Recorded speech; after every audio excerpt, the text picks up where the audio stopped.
We're going to begin very shortly, but before we do, I want to remind and encourage all those in attendance to carry themselves over the course of the tournament with the good sportsmanship that we've all come to expect from each other. Also, and very importantly, as the tournament proceeds, if I mispronounce your name, just come up here and tell me. I assure you it's not on purpose. So just let me know and I'll get that done and try to do my best as we go on through the tournament. Finally, I want to thank all of the table workers and our officials, including Cole Gerhardt, Clay Gerhardt, Colby State, Chase Tyson, Brock Besler, and John Latham, as well as the Hettinger Pin Club, without whom this tournament wouldn't be possible. Let's then take a moment to give all of them a round of applause.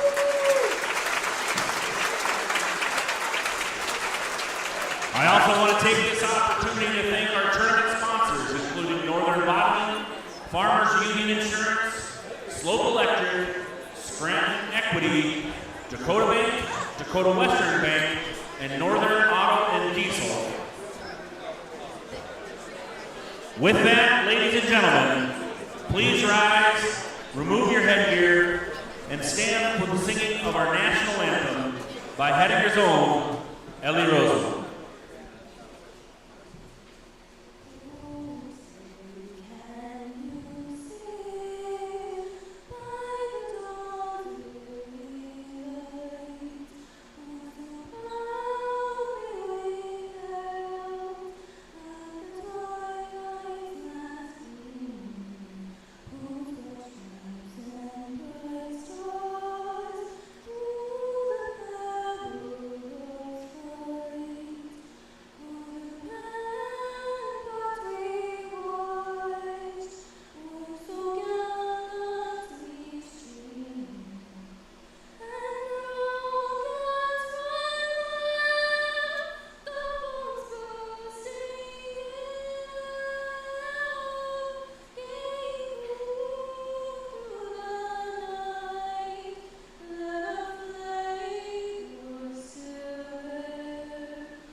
One of the things, folks, all throughout the school, well, two things. Today, we are going to be running boys varsity and girls varsity only. Mats 1 and 2 are here in the big gym. Mats 3 and 4 are down in the little gym. Throughout the school, on the school televisions, we will have the track wrestling mat assignments rolling. Ultimately, wrestlers and coaches, you are in charge of getting to your mat. We will announce them as time allows. We're going to have the big screen up here, but it'll also be throughout the school.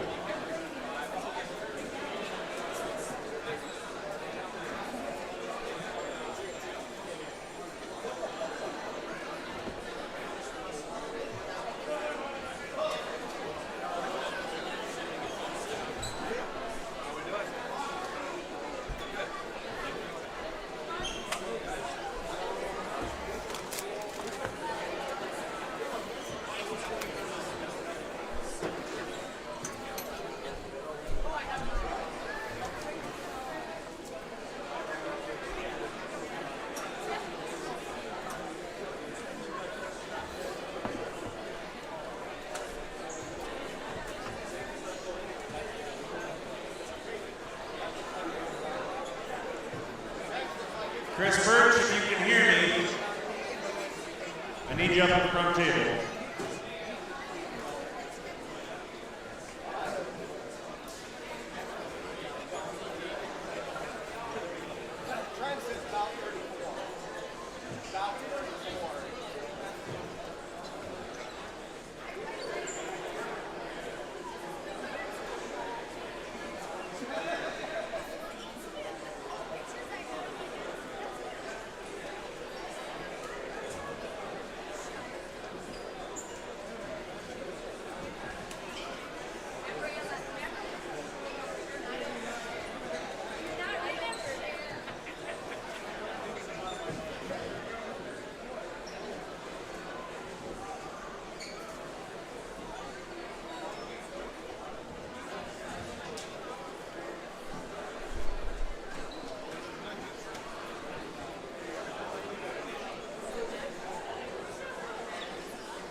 All right, folks, we're getting going here. We have the mat assignments playing up on the screen.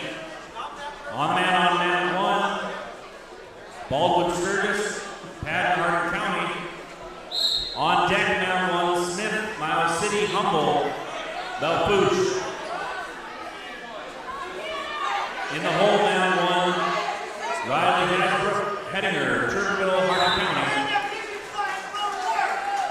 Now in the hole, mat one, Haynes, Moorcroft, Pirtle, McLaughlin.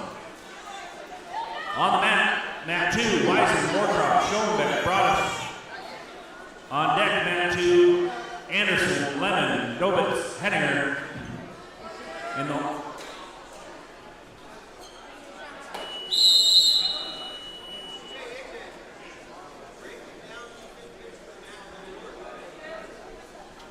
mat 2 in the hole.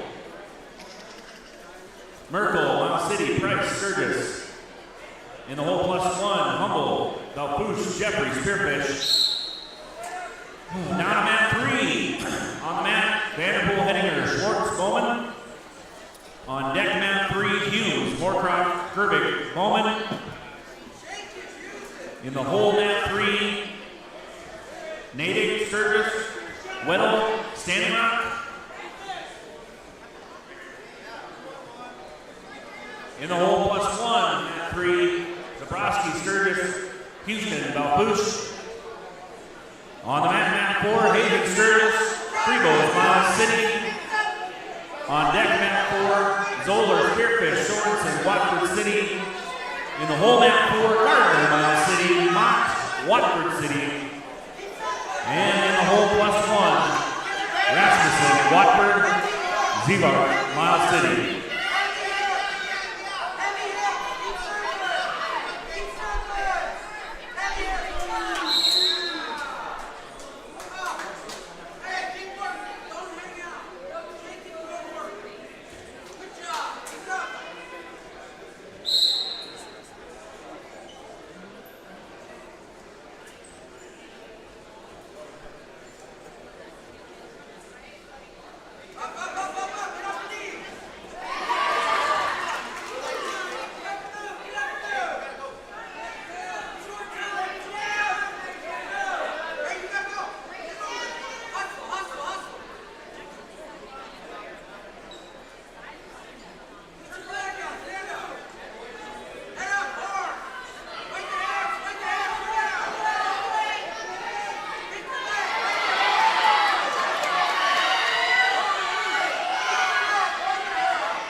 All right, good morning to everybody as we get ready for play-by-play action here on KNDC 1490 AM, 106.7 FM, and HPS Stream Team. We are underway, and we want to welcome everybody. We're going to try to get some bout sheets here. I got to run and get my other headset, so I'll get. Right now we have Riley Hasbrook out on the mat. He leads at 10-3. And then we also have Nick Dobitz and Max Anderson from Lemon. And that match just concluded here. I'm thinking Dobitz picked up the pin on that one. And we're over on mat number 1, Riley Hasbrook taking on Jackson Turbeville. And right now, Turbeville in a little bit of trouble here as Riley Hasbrook has him to his back here with 33 seconds to go, second period. And now we'll let him go, making it now 12-3. As Riley staying busy out here. First couple matches of the Hettinger Classic. I also have former Husky wrestler Will Merkel out on the mat right now. He's wrestling. He's from Miles City. Just saw Mom walk in. Riley Hasbrook leads at 10-3. They already awarded him those 2 points, so Hasbrook gets off to the edge of the mat with no time remaining on that one. So the third period, we head into it here at 107 pounds, 114, excuse me. Once again, still waiting on the brackets to be printed. Now they put up the 12-3. Really late on getting that score up down there. We apologize. Will Merkel and Jake Price from Sturgis squaring off 0-0 first period action over there. Riley Hasbrook hooking up a front headlock. He's going to send him out with going to get some back points here and look for a pin here. He leads it by 9. He's got it tight, very tight. Riley Hasbrook, Jackson Turbeville of Harding County. Hasbrook looking for an opening round pin here at the Classic. And as we said, once those brackets are printed, we'll be able to let you in on all that. We're also going to be running, here's your pin. So Riley Hasbrook will win by pin this morning. There are 4 mats going on, 2 down in the small gym and 2 up here in the big gym. We'll only be able to bring you the action up here in the big gym, obviously. But you can go on HPS Stream Team and able to watch those matches as well. We're going to pause a little bit, be back with more action from the 2024 Hettinger Classic. We'll take a break, be back in just a bit. So what'd you end up with? Sinusitis. Oh. Negative for COVID, negative for influenza. So. Yeah, I brought the equipment over there. Then I texted you. I thought, all right, if he says he ain't going, I'll do the game. But what time do you guys get done? This is what was weird. So I was under the understanding is that we were wrestling New Salem. Yep. And then New Salem was going to wrestle Moorcroft. And then we were going to wrestle Moorcroft. So we're getting ready. And I was having trouble, so I had John come. I wasn't holding him long enough. Oh, gotcha. So anyway, he got me going. And I look out, and it's Moorcroft and New Salem. And then we're doing Exodus. And then we wrestle New Salem. And then Moorcroft starts leaving. And I'm like, So they didn't wrestle Moorcroft? no. Did they wrestle Standing Rock? Standing Rock didn't come. Oh, because he told me earlier in the day, he goes, oh yeah, Standing Rock will be here. Who told you that? Furrick. Standing Rock told us on Monday they weren't, or on Tuesday they weren't coming. Anyway, how'd the game go last night? Won by 21, I think, or 20. Played well. Yeah, we really played good. We chased Walker. He got like 4 points all on free throws. Nice. He was calling timeouts just to drop plays for her and could not get her open. Those two were arguing on the sidelines. He looked at her at one point and said, you need to start coaching. That's what Maddox was sitting down there. Told her she needed to start coaching. Every time out, I looked down and Nick Walker was talking. Not one word came out of that varsity coach's mouth. Who's the varsity? It's a gal. I can't How think would of you her like to be under that? name. Like I told Kelner last, I said, that'd be like me taking the head job and Kelly Pierce being the assistant. He's not as vocal, but knows a little bit more than me as far as basketball goes. But but let me put it to the music real quick, then I'll go. My headset's out in the bus.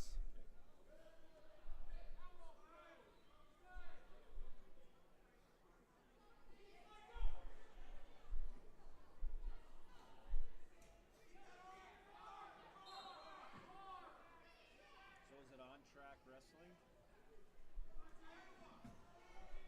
Yeah.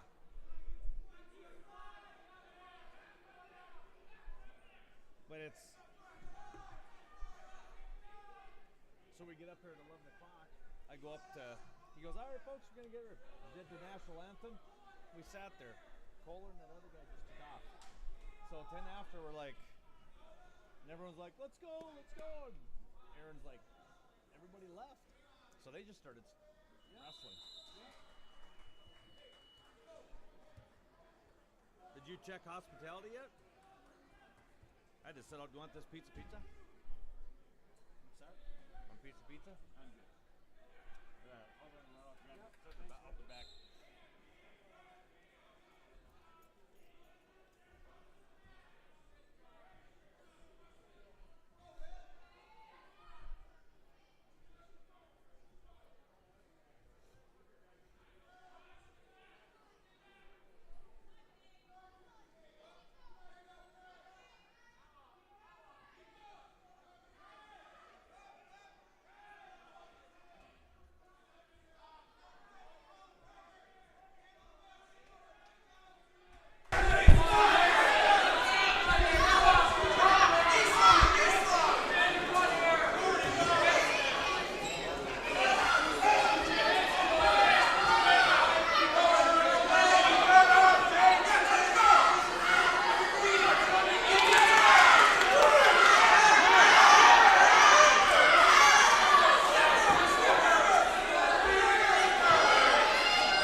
welcome back to the Hettinger Classic as Kyler Shaleski going to be taking on Cash Hayson from Hardin County.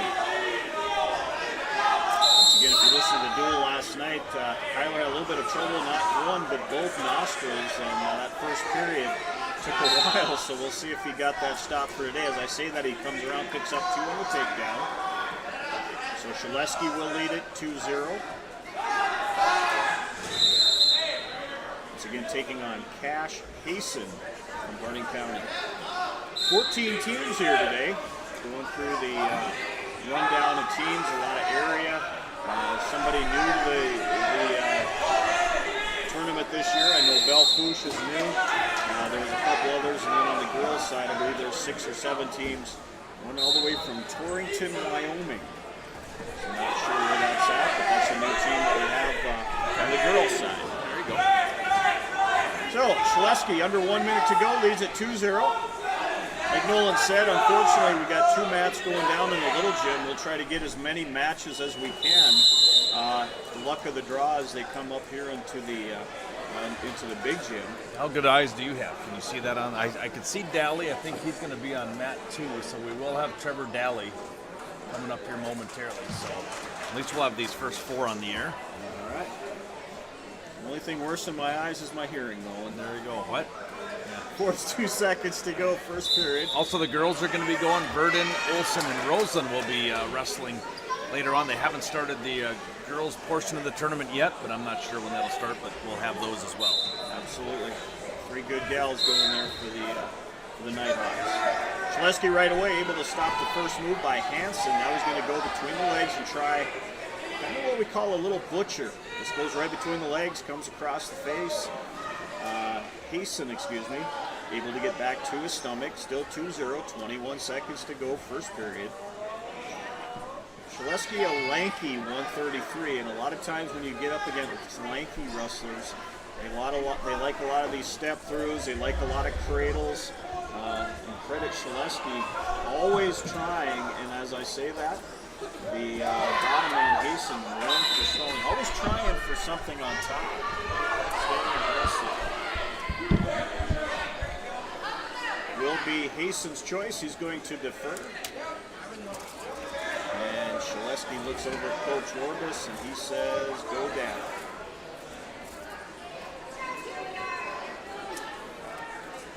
So Shaleski will be in the down position.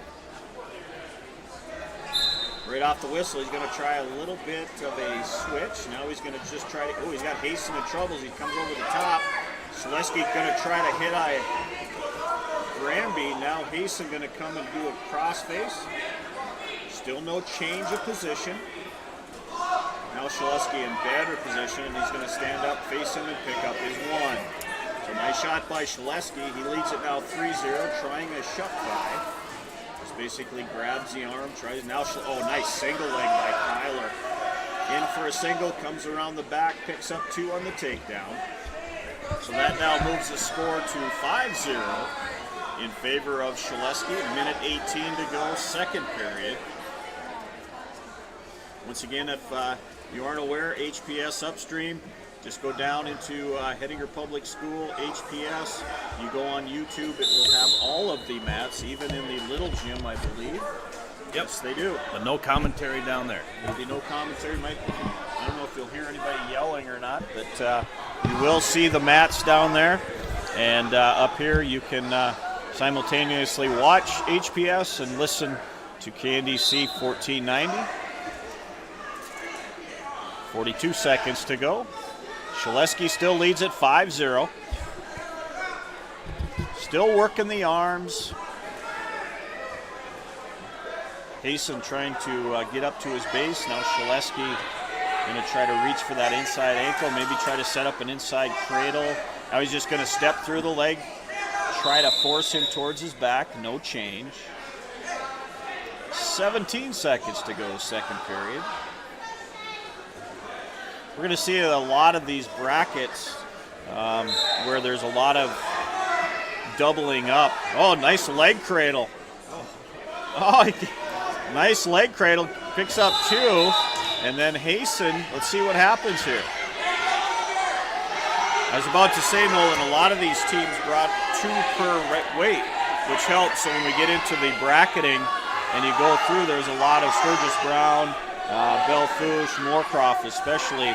You're going to see a lot of them in the upper part of the bracket and bottom. So with all that being said, Shaleski did do a leg cradle, picked up 2 on the near fall. Hasten was able to come around and pick up 2 on the reversal. Third period action, Shaleski's going to take top. And again, going to step through that leg. He's going to try to work up towards the head and arm. Some kind of cradle. We call it a Turk. It's just a big name meaning you're stepping between the leg and trying to reach up onto the head. Now, oh, nice shot. He goes across on the shoulder. And he's going to be picking up near fall points as Shaleski, and he can settle in there. He's going to let Hasten come back towards his stomach, but not before he picks up 2 more on the near fall. 9-2 Shaleski, third period. Minute 13 to go. Let's see, Shaleski one more. Now he's going to hop on that chicken wing. Kyler always working the pinning combination, always staying busy on top. And that length, there's nothing worse than wrestling a tall wrestler. They just got that length. They can just kind of reach across, grab the shoulder, grab the arm. Shaleski tilt, try and work on that chicken wing. And if he keeps walking, he's going to have Hasten in trouble. Still has the chicken wing. Now he's going to restart. Better position. Kyler's got 33 seconds to score. Oh, he's going to the double chicken wing. Haven't seen that in a long time. Now he just needs to step over and sit through. A lot of whoa, what do we got going here? Illegal move. No, potentially. Okay. It's a good call by the official. Arm was going in the wrong spot. We couldn't see it from here. Oh, no, he's giving him 1 for this game. Okay. So potentially dangerous was, right, he was going towards a bad spot, and then he just says, I want to let Shaleski up.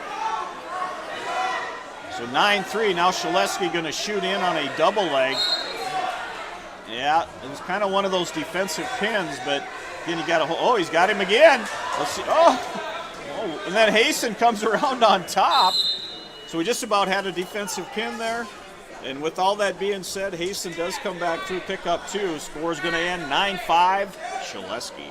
All right, let's see. It's a 4 win for the Nighthawks this morning. Nick Dobitz, Burke Vanderpool, Riley Hasbrook, and Kyler Shaleski.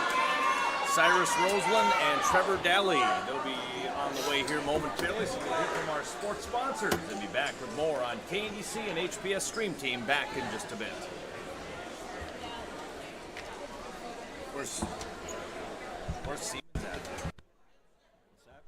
Where's Darren at? He's in the lunchroom. Wonder if they can hear everything. He said, call me. It's about the mic.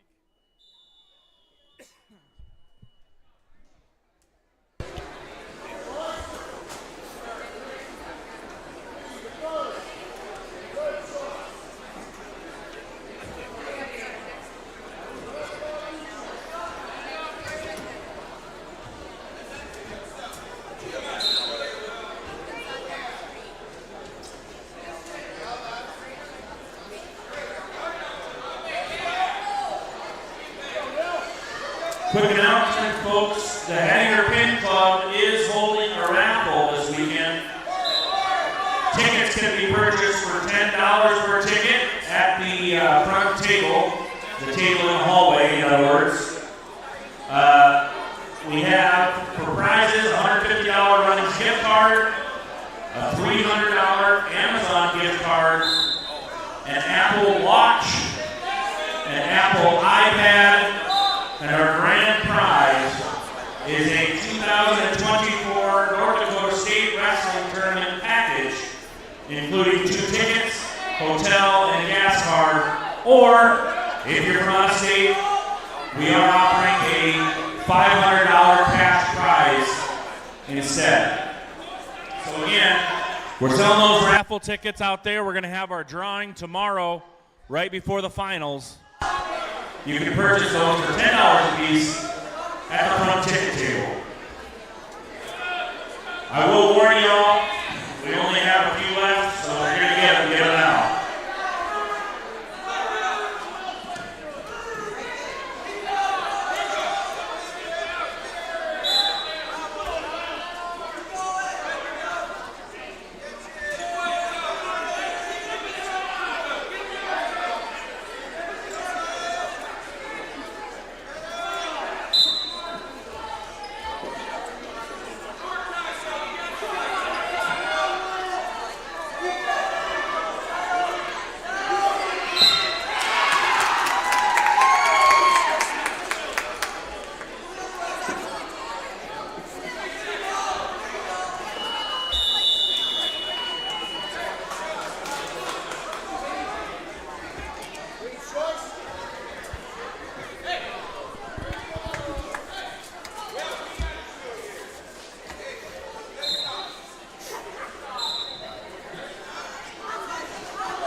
Welcome back to the Hettinger Classic. Cyrus Roseland taking the mat. There is a Cyrus Robertson, by the way. All right, so Cyrus Roseland, yeah, he's going to come out. He's going to be taking on a boy out of Belle-Fourche, Riley Dighton. Riley's going to pick up 2 on the takedown. And Cyrus comes in an 8th grader, so great experience for Cyrus getting to get into this tournament. Dighton right now picking up some near fall. He's got a semi-cradle, if you will. Now he's going to let it go, pick up his points. Now he's going to go into a crossface cradle. Nice work by Dighton. And Cyrus going to pull the hand up, and Dighton's going to let him go, so that's going to move the score 5-1. Oh, nice shot by Cyrus. But Dighton just kind of peels back, picks up 2 on the takedown. Like the aggressiveness by the 8th grader. Gets up, shoots back in on the legs. It's, again, valuable experience getting Cyrus out on the mat. Oh, nice little sit-through by Dighton. Let's see if he's going to pick up some near fall. Nothing doing yet. So good job by Cyrus to get back towards his stomach. Now Dighton going to hook up on that cradle again. He's going to step over the top, and he's got Cyrus on his back. 20 seconds to go, still first period. Cyrus needs to keep that shoulder up on the inside. Dighton trying to kick that outside leg out. It's getting tight. 8 seconds to go. Let's see if Cyrus can make it into that second period. And yes, he will. So he will give up 3 on the near fall. So that'll move the score 10-1 in favor of Riley Dighton from Belle-Fourche. Looks like the Belle-Fourche Bronx. New team to the Classic this year. So right off the bat, Brighton he's going to take down. He's going to come around, pick up 2 on Cyrus. It's going to move the score now to 12-1.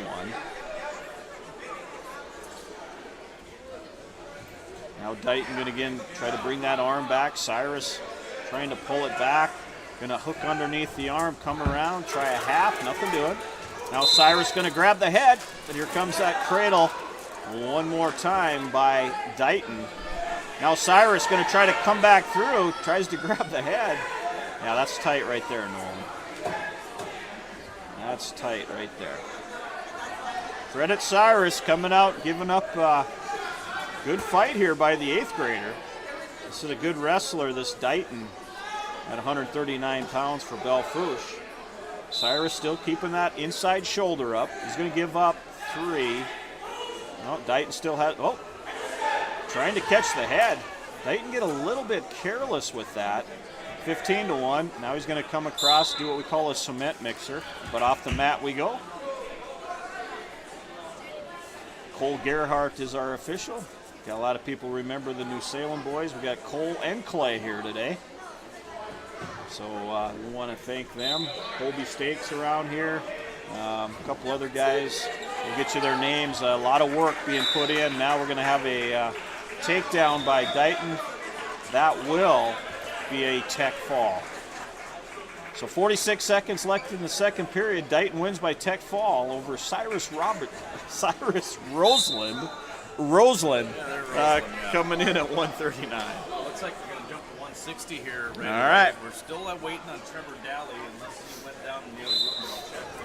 Tanner Blackwell coming out here at 160 pounds. Of course, all these wrestlers went to the shaved heads, and you and I did. Yeah, the other I like it. We shaved our heads as well. I told Jaron Frank he could have went a little shorter. I think he was scared. I think he needed to. All right, so hey, and this already tells us how quick we're going. We're already up to 160, Nolan, and we're not even an hour in, so you can tell there's a lot less wrestlers, but it does help that we have the 4 mats going. So we're going to see a lot of rounds being able to put in on this first day. Watford City wrestler comes out, Eli Lapal, I believe is how you say it. Something went down. Okay. All right. Yeah. So Blackwell and Lapel, 160 pounds. Blackwell hooking up on a front headlock. Stalemate is called. Daly had a bye. My apologies. Okay. That is why he is not wrestling. So Blackwell, I believe, will be our last match for this round. If we went through and counted right. I don't know.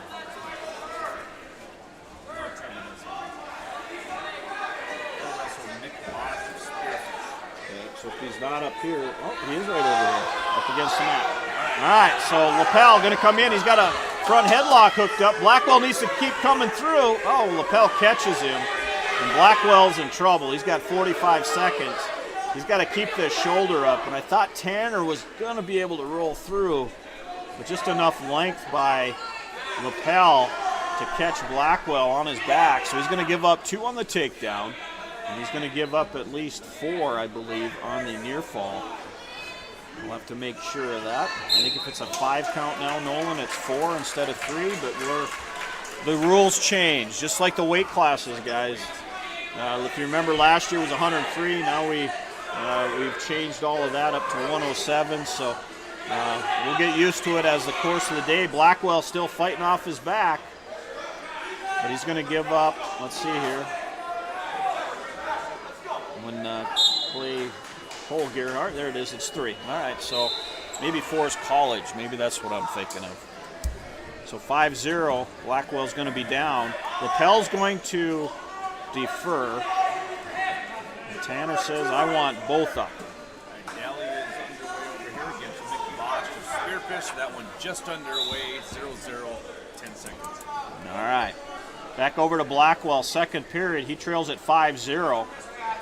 Again, Lapel was able to catch him in a, what we call a cow catcher. It's an underhook. Now, oh, nice shot by Tanner. Boy, he's hitting there nice. He's got to continue that.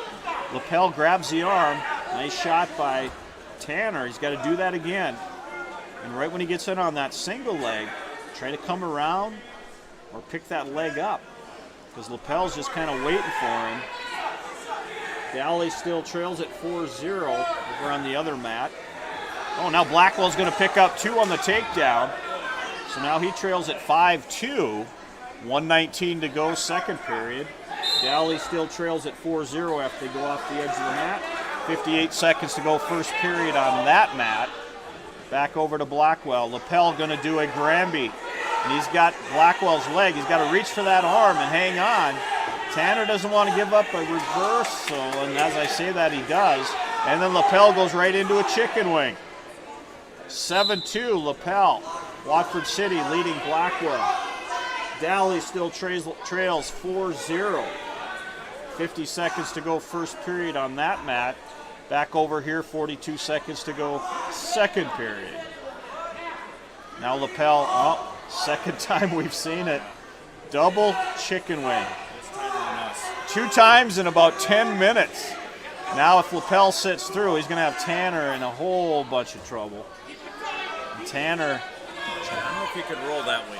no, once they get both arms, yeah, the best thing to do is not get hooked up into it. But hey, there's the fall. So Lapel pins Blackwell with the double chicken wing. Back over to Daly. He trails at 8-0 now.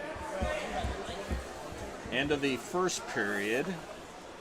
So Dally, let me get back to my deal here. So, okay, Mick Bosch. All right.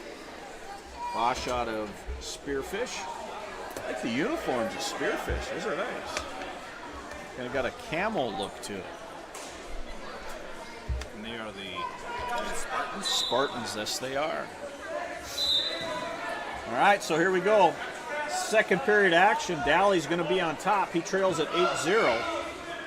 Bosch going to come up to his feet, try to clear the hands, and he does. So he picks up one on the escape. 9-0. Bosch leads.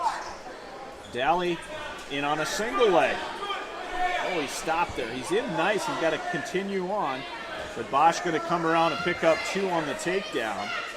That'll move the score now 11-0 in favor of Bosch. Strong kids here. Yeah, there's a lot of throwing going on. You can tell it's a lot of Montana, Wyoming. They like to do the throws. This boy here's from Broadus. Never been to Broadus, but I heard it's a long ways away from here. Minute 10 to go. Dally trails at 11-0. Off the edge of the mat we go. We will restart in the neutral position. So Mick Bosch and Spearfish leading it currently 11-0 right off the whistle. Dally going to try a little sit-out. Got to clear the hands when he does that little sit-out or switch. Now Bosch going to control the arm. Dally works up to his base. 50 seconds to go, second period. 11-0 is your score.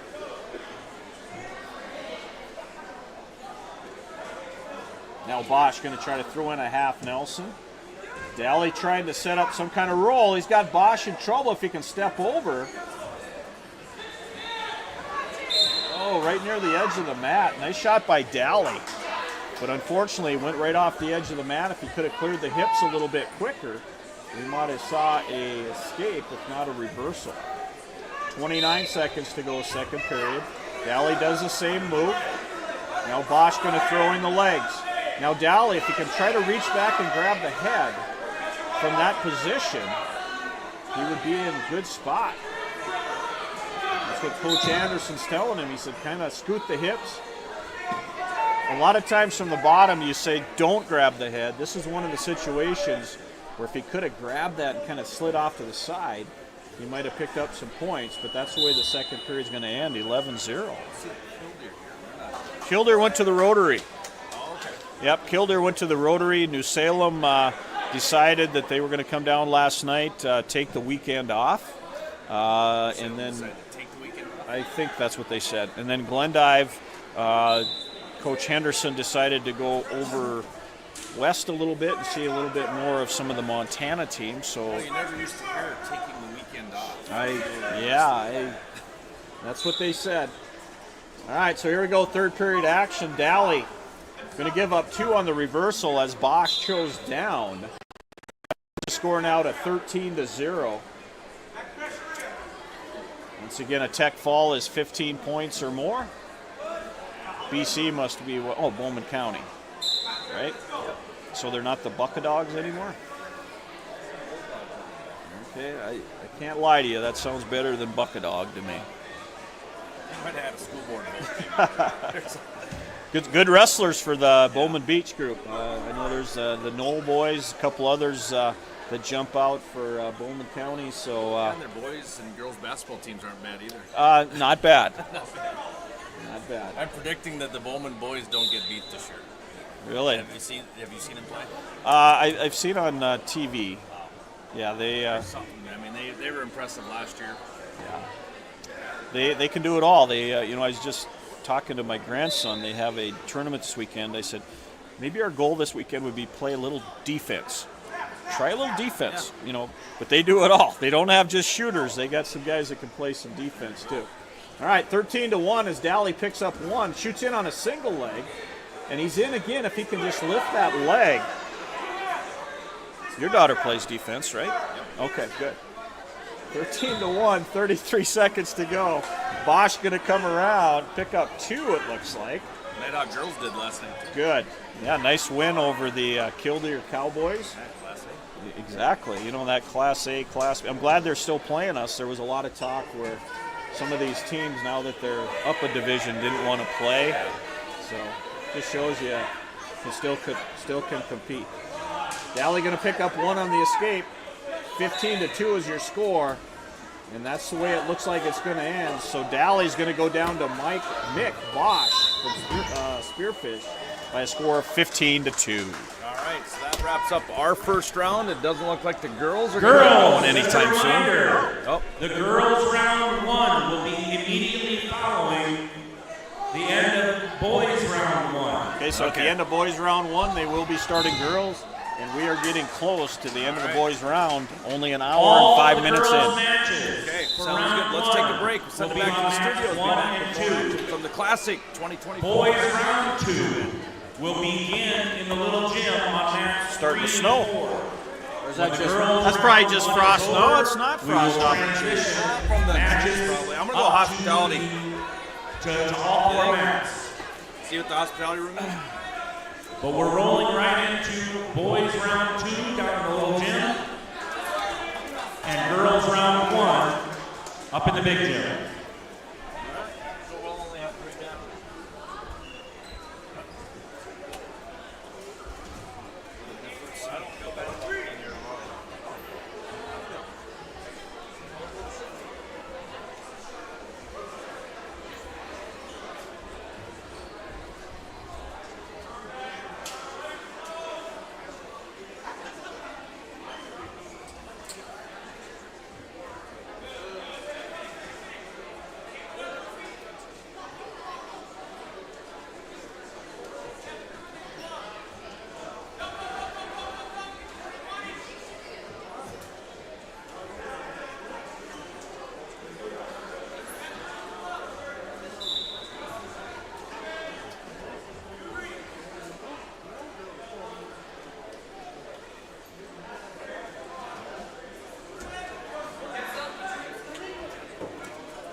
good afternoon, and welcome back here to the 2024 Hettinger Classic. Down a couple teams, down some wrestlers, but pretty good turnout still. Not only on the boys' side, but the girls' side as well. Have a pretty good loaded up brackets for the girls. They are now starting round number 1 of the girls. Round number 2 of the boys will start down in the small gym. And if you're watching on HPS Stream Team, the 2 bottom screens are the boys. The top 2 screens will eventually both be girls. Right now we have Darla Barnes of Lemon McIntosh. She is out there against Cadence Hand of Sturgis Brown. We have Jennifer Verdon. She's going to be coming up next. Ellie Roseland will also be going, and Kalia Olson looks like she's ready to roll as well. Kalia just coming off the basketball last night, doing 2 sports. Hettinger her first, or the wrestling her first sport, but did get a chance to see some basketball action last night over in Scranton. So once again, we're about ready for the girls' tournament to start. Jennifer Verdon will be up. Coming up here, it actually looks like she has already won her match. I don't know where I missed it at. Jennifer Verdon picked up a minute 15 pin over Lichtenberger of Newcastle. So that match already in the books. She was the very first match, so my apologies, we did not get up here in time. For that one, Akalia Olson will be coming up here next. She'll be at 124 pounds.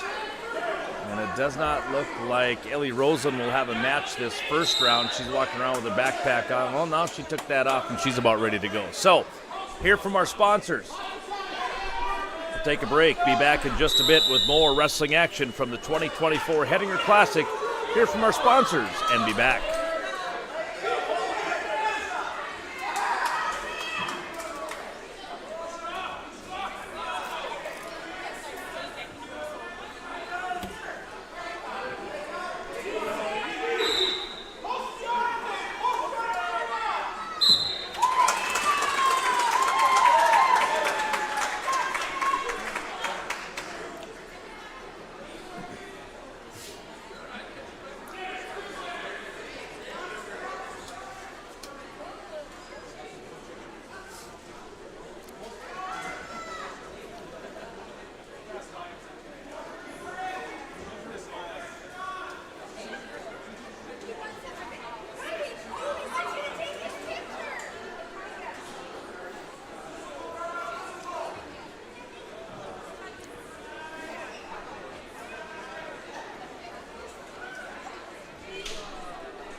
match. I got up here. She was the first match of the round. She won by pin like in a minute. What do we got next? Akalia's coming up. Who's she wrestling? Don't know yet. Okay. All right, welcome back here as we get ready for more wrestling action right now. Looks like Darla Barnes from Lemon McIntosh will pick up a win over Cadence Hand as that match is just coming to conclusion. 4-0. Just saw a really good girl out of Sturgis. The wrestling girl from Standing Rock didn't have a lot of experience. I think she was trying to hook up the spladle or some type of move, and the coach yelled at her and looked at her. She grinned and then pinned the girl, and she come off like, I just wanted to work on that move, but yeah, kind of felt sorry for her a little bit. There's a pin over on mat number 2. Once again, we're in the first round of the girls wrestling, and I thought we were going to see Akalia, but she is... Still warming up over Yeah, she was ready to wrestle, took the shirt off. I guess they're not as organized on the girls. So right now, Annalie Pearson of Sturgis taking on Claire O'Leary of McLaughlin. We have another Lemon McIntosh cowgirl wrestling. This would be Natalie Drisky. You're asking me? Well, you're older than me. Yeah, and that has a lot to do with I it. know. Natalie Dreiske, Dreiske. We'll go with that. Dreiske. And we do apologize if that is wrong. So girls, second girl here from Lemon McIntosh. Nice to see some girls in the Lemon McIntosh. You know, we've seen a lot of improvement with the numbers. You know, the first couple of years there would be kind of spritzing a little bit of a couple of matches here and there. But some of these programs are really catching on, and there's getting to be a lot more girls getting into the sport of wrestling. And I think the biggest thing, Nolan, is we start to see now scholarships in college. Yeah. You know, there's a lot more colleges starting girls wrestling as well, and the opportunity is there to get some tuition, maybe even full tuition. I know Jennifer going to be a Blue Hawk next year, so kudos to her and going to help pay for her college. So another Lemon cowgirl coming out.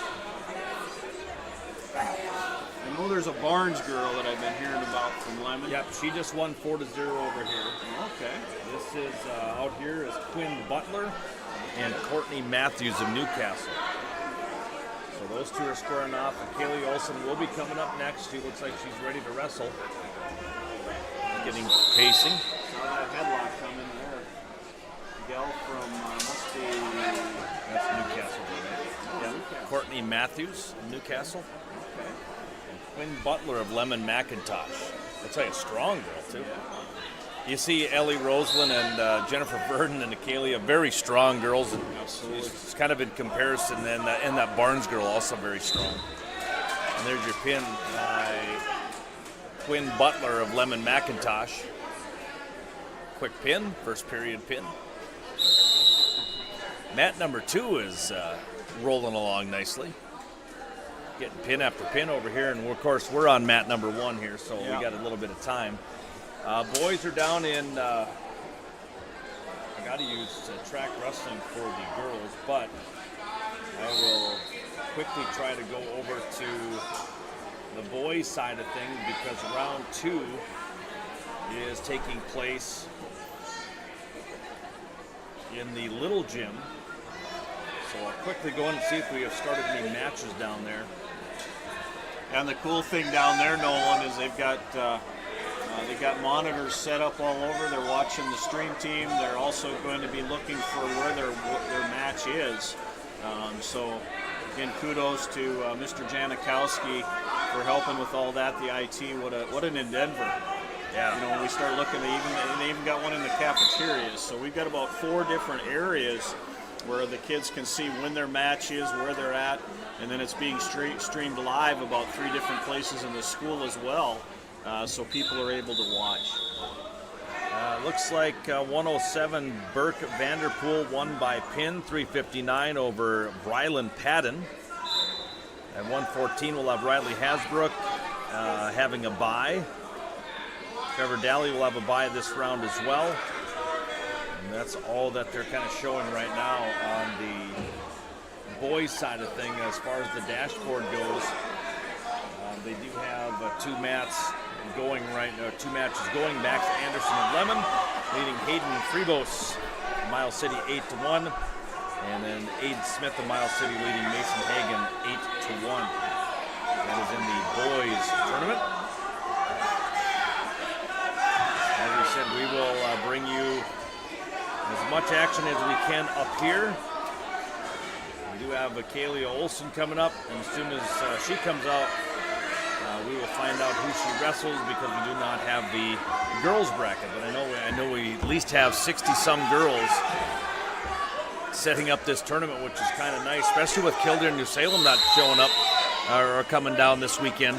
It's kind of nice to fill it in with more girls. Because last year I think we had a few girls, but they were wrestling boys still last year, right? No, they had a separate. They had separate. We were the first. What I was told, we were one of the first tournaments that actually had a girls and boys division. You know, usually they'll have the girls a separate facility.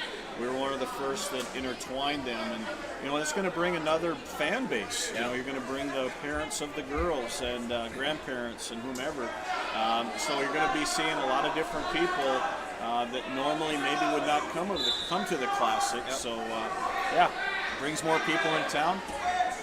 Nice thing. Kudos to I don't know, it would be Mr. Siemens and Mr. Kohler, Mr. Erickson, and Mr. Burrick, kind of spreading out the coolers and the campsites.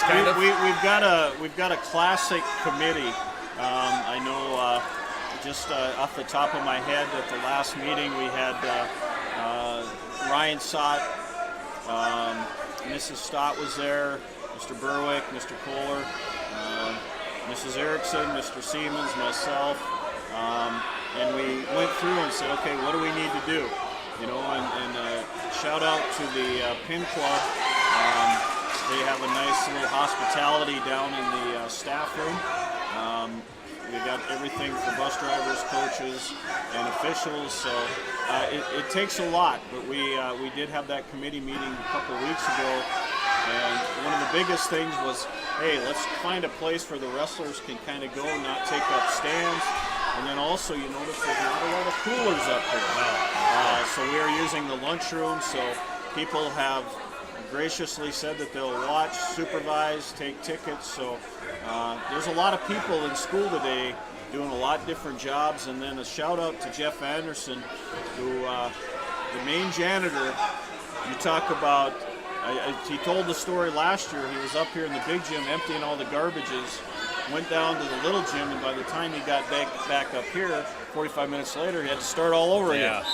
You know, and the bathrooms and everything. So just want to thank Jeff for all the hard work that he does. He's very much appreciated, and everybody that's helping with the tournament. Of course, the sponsors as well. Yeah, that's for sure. This is, you know, with every sport, numbers are down.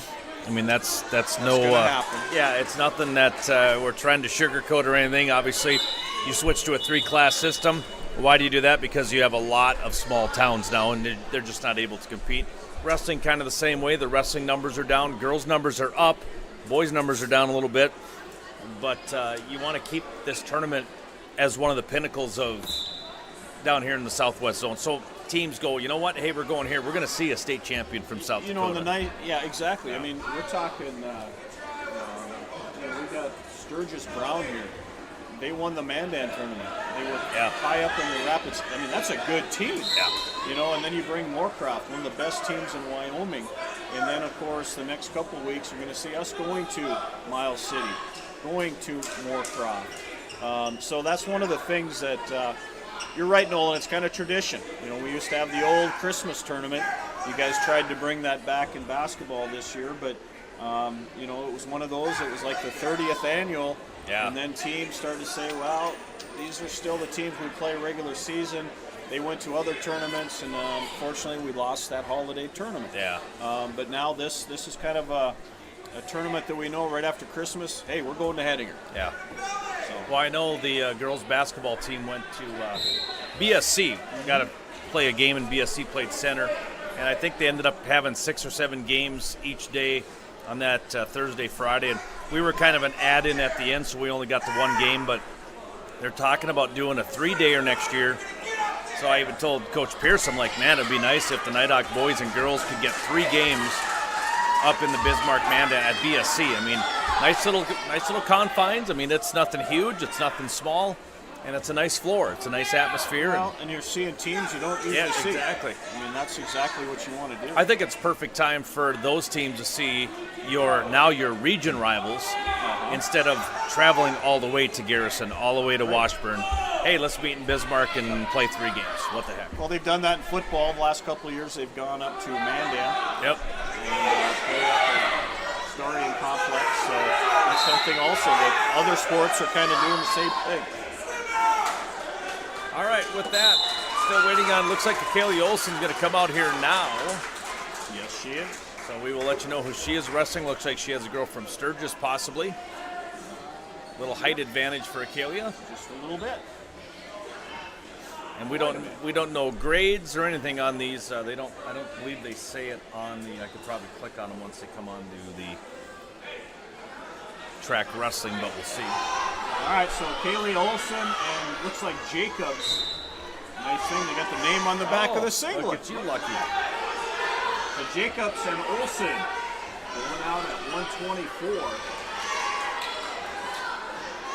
Once again, all the girls' matches are up in the Roberts Rinke Auditorium. Eleanor Jacobs. All right.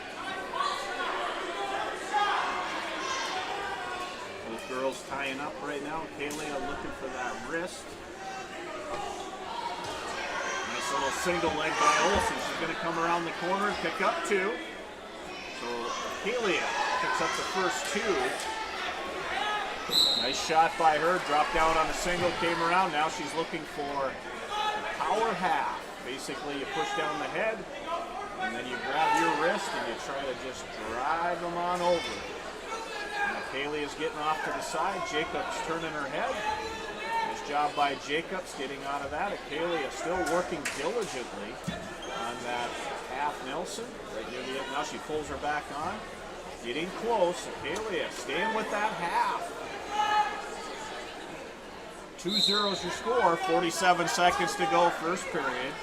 Olsen leads it over Jacobs from Sturgis Brown High School. Mentioned Akalia, a 2-sport athlete, wrestling and basketball. I don't think she's going to make 3 o'clock practice this afternoon in Reeder. Okay. I think she's going to stick to wrestling this weekend. She did get to play last night in basketball, so. In between matches, we could have her shoot a few free throws here. There you go, just to get, Yep. So, yeah, it's kind of nice. You see a lot of 2-sport athletes basically in the spring with track and baseball. You saw a couple that have tried wrestling, basketball. Does it work? Doesn't it work? I guess it depends on the age. I'm thinking this year as an 8th grader, it's working. You get into your freshman, sophomore, junior year, it's going to be a pretty tough to juggle a wrestling basketball career. You know, I still remember a kid by the name of Jordan Engelhart. That probably doesn't mean anything to you, but Bismarck High School. So Jordan was a state champion wrestler, played basketball as well. So what he did is he would go in with Coach Schumacher at 6 in the morning, every morning, and they would do their workout for wrestling. And in the afternoon, he would go to basketball practice. And he was no slouch in basketball as well. I think he was like 6'3". Wow. But he went on to marry and played basketball. So there we go. Olsen has a chicken wing hooked up. She's going to be picking up some near fall points. She's got about 10 seconds to go. Jacob's got that shoulder through, but yeah, right. Oh, a little bit better position, but I think Akalia's going to run out of time. That's the way the first period is going to end, 5-0. Yeah, nice job by Olsen. Again, I don't think we're going to see Ellie Roseland this round. She may have a bye. She has her backpack still on over there, but Jennifer Verdon did win by pin, so this will be our last match of this round. Yeah, and Jennifer sporting a nice shiner this morning. Last night when she wrestled the girl from Moorcroft, I believe, took a knee to the cheek and nice little shiner. Akalia going to force Jacobs again towards her back, and now she's got plenty of time. She's got a cement mixer, what we call it. Just basically both arms hooked up, chest on chest right now. Minute 40 to go. Wow, that's tight. Yeah, it is. That's pretty close right How much there. tighter can you get it? We'll see. I mean, unless she's double jointed, we're just not. It's pretty close right now. Pretty close right now. Kaylee just following her around. Jacob. There's the pin. So good job by Jacobs fighting off her back, but nice pinning combination put in by Olsen. Went from a half, she went to what we call a cement mixer, put her away, picks up a big pin for Hettinger Scranton. All right, so that wraps up our first round of the girls tournament. Unless Ellie Rosen's going at 136, so we may have. She took the backpack off now. She keeps throwing me off here. She puts the backpack on, takes it off, puts it back on. Now it looks like she's starting to warm up a little bit. Possibly we'll have a first round match here at 136 pounds. She's kind of moving around a little bit more now, so Yeah. we'll see. And last year I know dealt with a lot of injuries. This year I think she has been dinged up a little bit, but for the most part pretty healthy, I think. So. Yeah, and speaking of injuries, I was talking earlier with Jaron Frank. Unfortunately, a bad knee kind of started during the football season, did have surgery on it. Been arrested a little bit. He said, and he's kind of taken the right direction. You know, let's rest at these next couple of tournaments, kind of get ready for that regionals and state. And so unfortunately, Jaron, who still I believe is the #1 seed in the state at 152 pounds, and just those injuries kind of hit you, and doing the smart thing, just going to kind of wait and see and let it heal up and get strong for the end of the year. And I don't think we'll have him as a catcher this year. I think he's Going to have surgery, yeah. Unfortunate. Yeah. All right, so let's take a break, Dave, here from our some of our sports sponsors for the 2024 Hettinger Classic. These are our regular sponsors. We don't go out and get extra ones for the Classic. But looks like another girl from Lemon just now. Nope, lost that one. Let's see. Oh, Dina Byers lost to Mace Fox of Custer County, Miles City. Looks like another Miles City girl coming out here, and then another Newcastle girl. So looks like those teams have some full rosters. Newcastle, and we got a Newcastle over here. So let's take a break here for more of our sponsors and be back with more 2024 Hettinger Classic back in just a bit.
Coaches, we have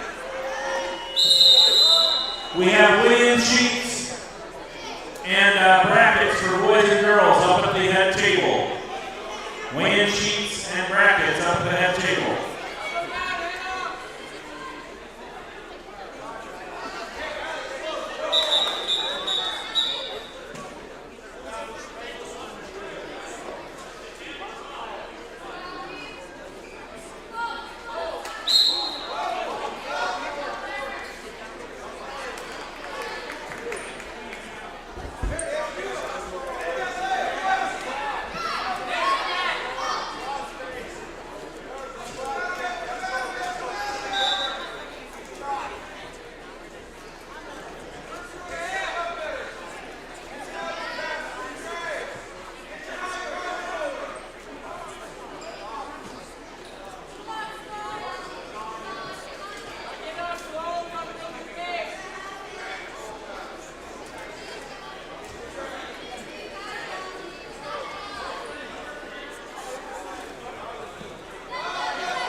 welcome back here to the 2024 Hettinger Classic.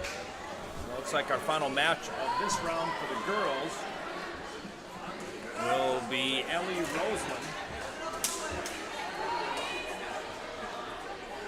This one pops up on Track Wrestling. We'll let you know who she is going to get. Looks like Watford City Wolf. Yep. Ellie warning both of them for keeping their head up a little bit and not banging on it. There we go. So Rosen looks like she got that right shoulder wrapped up pretty good. Ellie going to try to walk in, try to hook up on the arm. Nothing doing. Watford City girl going to shoot in on a single leg. Now Rosen going to pick up two, going to go right into a front headlock, and she's trying to walk around. And we'll see if she picks up some near fall points. Nothing yet. Now she will. Roseland in good position right now. She's got two on the takedown, and she's going to pick up at least three. Nice shot by Roseland. Now she's settling in. Just kind of needs to sit there. Minute 8 to go. Roseland's still in good position. Now she's going to settle in even more. Still sitting right where she wants to be. A lot of pressure on the chest and the arms. She's squeezing too. Yes, she is. 50 seconds to go. Now she's going to come across. She's going to kind of sit right there, clamp her down. Credit the girl from Watford City, fighting off her back very well. And Michaela DeWitt. Michaela? Yep, DeWitt. All right, Michaela DeWitt. So nice job by Michaela. Now Roseland in better position. She's still got 25 seconds to go, putting a lot more pressure on. Settling back. And we're getting closer right here. DeWitt been on her back for a long time this period. We're down to 10 seconds. DeWitt going to try to come through the back. Credit Michaela DeWitt. Yeah, that's the way it's going to end. Credit DeWitt that she was on her back at least a minute 50. And we got a little blood here as Michaela's going to come over to the basket. So Roseland's going to lead at 5-0.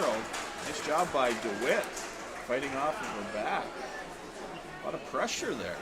Yeah. Yeah, did a nice job in that first period. It set on her back a lot, and she's wore out. Ellie was just kind of sitting there, squeezing. Her arms looking probably around sore. the crowd, seeing who's around. Yep. That's Yeah. That's all right. All right, so blood time has ended, so we're going to go into second period. We'll see whose choice it's going to be. Looks like it's DeWitt's choice. She's going to take up. So Roseland will be in the down position. She leads at 5-0. Michaela DeWitt out of Watford City. Looks like the snow is coming down a little bit more, Nola. Is that in the forecast today on KNDC? That's the frost coming Oh, through. that's the frost. All right. All right, so Roseland down. Nice little switch. She's going to come around. Uh-oh. Now DeWitt saying again. Right to that pinning combination, and there's the fall. So nice shot put in by Roseland as she hits a quick reversal, picks up the fall for the Nighthawks, and we'll move on into the next round. Not sure who she'll wrestle, but we'll find that out later. All right, sounds good. All right, next up will be round number 3 of the boys. We will check in with, there's a 55% chance of snow today, Dave. Okay. Doesn't say if there's any accumulation, but it'll get the ground white anyway, it looks like. Looks like it has. And roads, I don't think anybody has to worry about those. Just turning wet. There are scattered snow and scattered ice up in the Dickinson area. So that's just if you're driving out there tonight. Absolutely. Let's see here. Track wrestling. Let's get to the boys tournament. As I said, we'll be here today. We will not be on tomorrow. You can watch it on HPS Stream Team. Due to scheduling conflicts and all that fun stuff, we will not have the Classic tomorrow. So it will be on HPS Stream Team. So keep that in mind. So the boys, Hettinger Classic, currently in round 2. And they are up to, it looks like,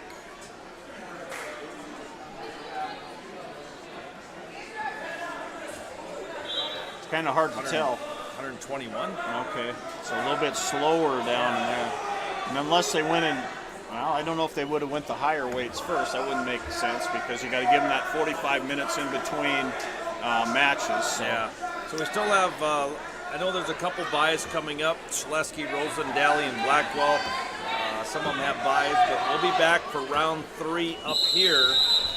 Now it'll be interesting to see though, Nolan. Maybe if they start to move some of those other matches up here. Oh, I don't know. I'm just thinking out loud here that if they do. But anyway, just stay tuned to KNDC and we'll let you know. All right, HPS Stream Team. Flip on there. You can see all 4 bats. Today is varsity only. Tomorrow you will see varsity only up here. Down there they're going to start the junior high tournament, which sounds like there's a pretty good turnout for that as well tomorrow. Always is. Looks like a packed house down there. Yeah, little I gym. kind of like our seats up here. I think Yeah, a little bit better. we got a little bit better up here in the old crow's nest. They're about 3 deep in chairs down there in the small gym. So. Yeah. All right, stick around. We'll take a break. Be back in just a bit with more right after this.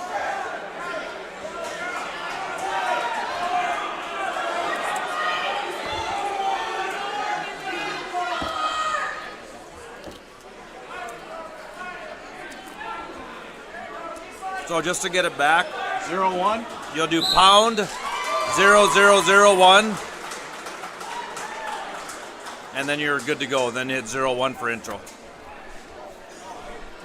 So when you pick up your headset, you won't hear anything. Well, now you will, but you'll just hit pound, and then there's music. Yep. Then you go to 0001. So you have to listen to the music first? Okay. Yep. So the first thing you do when you pick your headset up here in like 20 minutes, hit pound. Wait for the music. 0001. Yep. Okay. And then 02's Commercial. Commercial. Get it back 3. Outro is 4. Okay. I shouldn't be too long. All right. I think you'll probably make it back, but if you don't, I know what to do. Oh no, I don't. We won't leave here till 3:15 for practice, so We're I just good. got to deliver some shit. Yep, we're good.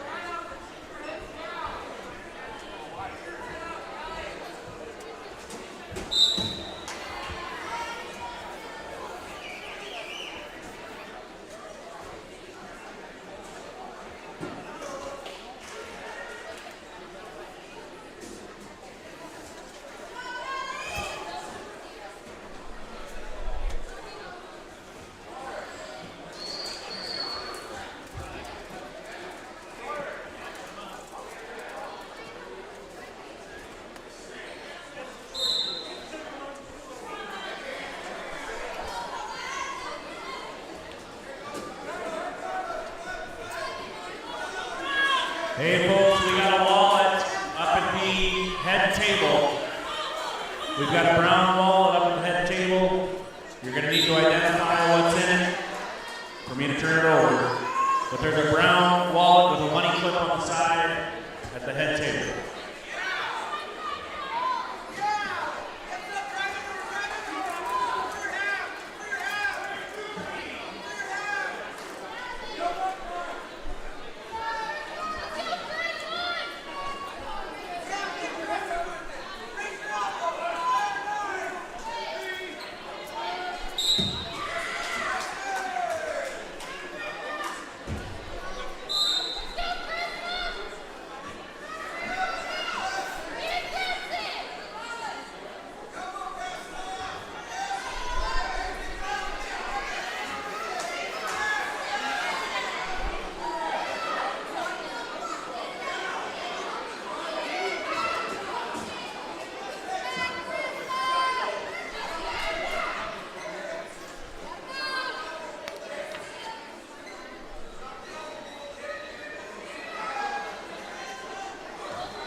Once again, we're going to be running boys round 2 matches immediately following the girls.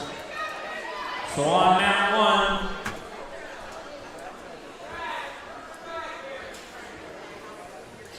1, mat 1 we have Hannah from Moorcroft and Shaleski from Hettinger. I assume they're down in the little gym getting warmed up. It'll take just a second for them to get up, but we're going to be running our round 2 matches on all 4 matches for the boys.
Shane Hanna from Moorcroft, report to Mat 1. Shane Hanna from Moorcroft, report to Mat 1.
Welcome back to the Hettinger.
Welcome back to the Hettinger Classic, as they have moved the boys back up to the big gym, back into 133 pounds. Right now, Kyler Shaleski and Shane Hanna going at a good match right now as Shaleski leads at 5-4. We're just starting the third period action. Hanna comes in from Moorcroft, and again, Shaleski had a couple of takedowns, got a near fall. Hanna also. Good action going on right now at 133. So again, we will have some of the matches up here in the big gym, some in the little gym. So based on the draw, anybody that's up here, we will definitely call the matches that are up here. Girls had a great round. All three girls won by, I believe no, Kalia didn't win by fall. Yeah, I think she did. Anyway, all three girls, I believe, won by fall. Olsen, Verdin, and a Roseland. And again, Shaleski right now leads at 5-4, minute 23 to go, third period. Shane Hanna from Moorcroft. Staying down on one knee. Kyler not really sure. Now he brings him back up to his level. Kyler, again, a lanky 133-pounder. Kyler once again hooking up on the head, as is Hanna. 1 minute to go. Hanna trails it by 1. Let's see what he's going to try here. Shaleski knows that, right near the edge of the mat. 52 seconds to go, third period. Now Shaleski, nice shot on a single leg. And if he can stay on the mat, Shaleski's in good position, and he is. He's got Hanna towards his back. Kyler just needs to settle in. He's got Hanna on his back with 35 seconds to go. Nice shot by Shaleski. Reached in on the single leg and dropped Hanna right to his back. And there's the fall. So Shaleski comes back with a big pin at 133 over Shane Hanna from Moorcroft. So looking ahead now, we have 139 pounds. We'll see where Cyrus Roseland will be. Got to get that out of my head. And then at 145 pounds, Trevor Daly. So we'll keep it close to the mic here. We'll kind of be watching for everybody. Stay tuned. We're well into the second round. Girls have already finished one round. They're going to do as many rounds today as they can. It does help with 4 mats going between the big gym and the little gym. So stay tuned here as we'll see where Cyrus Roseland will be up next. Again, you're listening to Classic Action on KNDC 1490.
back to the 2024 Hettinger Classic.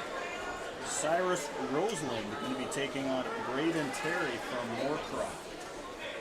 So once again, Terry and Roseland. And here we go. Right off the bat, Terry going to drop down on the single leg. Roseland backing up a little bit. And Terry going to come in on a double. Roseland trying to throw him over the top. Nothing yet. Off the edge of the mat. And just about caught him. Nice shot put in by Roseland as Terry dropped down into the double. Now Terry, nice single leg. Drops down on a single leg, picks up 2 on the takedown. So he will lead it 2-0. Now just a little bit of a tilt. Rolls Roseland right over the top, picking up near fall points. Again, good experience for the 8th graders taking part in this tournament. Unfortunately, Roseland a little bit tougher weight class. Usually you see some of the 8th graders down in the lower weight classes. But again, getting valuable experience. Now Terry going to come through, step through again. He's got both arms hooked up and he's going to sit through. And he's got Roseland in a lot of trouble right now. 1:08 to go for Cyrus. Let's see if he can bring that shoulder up on the other side. Now Terry going to restart. Nice job by Roseland getting off his back. He's going to give up 3 on the near fall. That'll bring the score up to 7-0. Now Terry going to bring the arm back. Try another little tilt. He's got a half Nelson. This one's tight. Nice job by Roseland coming through. So he's going to give up 2. Then he's going to come around. And then Terry hooks up on a cradle. And he's got that leg hooked up. There's Terry right now 10-0. Now he's got Roseland stacked up pretty good. So nice job by Roseland fighting off his back, but Terry just back and forth, pinning combinations, and he will pick up the pin. 23 seconds left to go in the first period. And nice job by Roseland put in. All right, so our next matchup, we're going to be looking for Trevor Daly. He'll be coming up at 145 pounds. So let's see if I see Trevor anywhere. So Trevor Daly. He will be taking on Jace Brahman. So Jace Brahman from Harding County. So we'll stay tuned here. Look for Trevor Daly to see if he's anywhere around. Again, you're listening to Nighthawk Classic 2024 on KNDC 1490. Stay tuned to see for more action.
Welcome back to the Hettinger Classic as Tanner Blackwell going to be taking the mat. Trevor Daly must have been down in the other room, so we'll get you updated on his score. But right now, Tanner Blackwell. And let's see who we got here. Somebody green and black, so that must be Moorcroft. Chase Buckner. So Buckner and Blackwell. 160 pounds. Blackwell trying to drop down on a single, nothing doing. Chase Buckner going to shoot in on a single. Now, let's see what Blackwell can do. He's got that front headlock hooked up. He's going to bring Buckner down towards the mat. Now let's see what Tanner can do with that arm. Nothing doing. We're going to restart. Tanner been able to get in on those singles in every match. And once he gets down there, just a little bit slow on turning the corner. And as he gets a little bit more experience, we'll see him picking up takedowns on those shots. Minute to go, first period. No score so far with Buckner and Blackwell. Once again, we're well into the second round. We will continue right into round number 3. As soon as we hear on the girls portion, we will keep you updated on what the plan is in that girls portion. Blackwell now going a 2-on-1, kind of walking towards the edge of the mat. Off we go. 34 seconds to go, first period.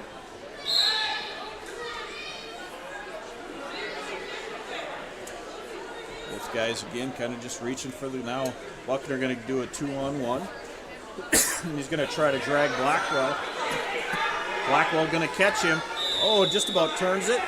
Now he's got to bring him down to the mat. But, oh, that should be a stall. That's a good call. Nice call by Clay Gerhardt as Buckner just went right off the edge of the mat. So you get a first stall warning. Next one will be a point. 10 seconds to go, first period. Now Buckner going to shoot in on a single leg. Tanner pushing down heavy on the head. And that's where the first period's going to end. We'll be back in 30 with Tanner Blackwell.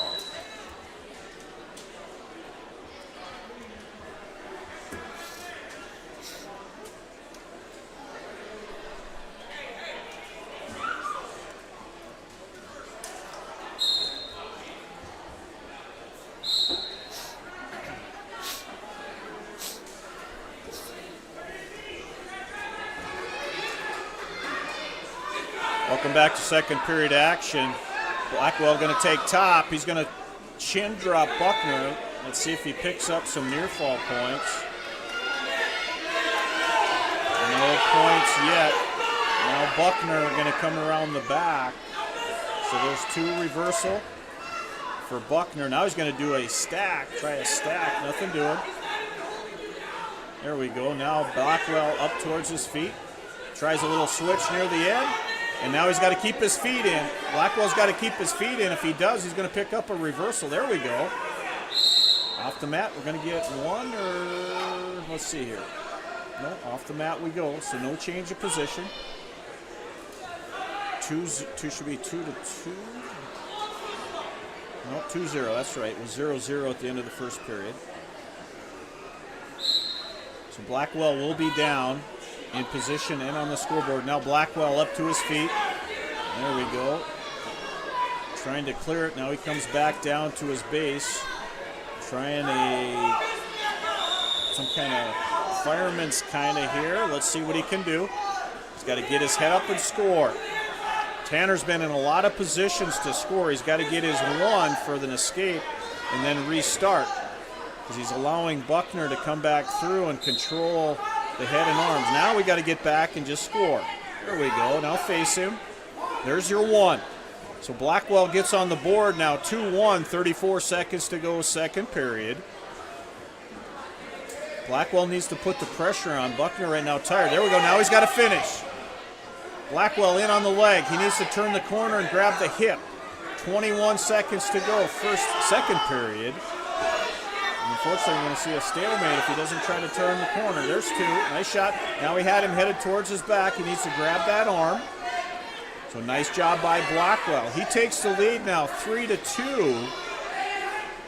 And that's the way the second period's going to end. We'll be back in 30 with Tanner Blackwell.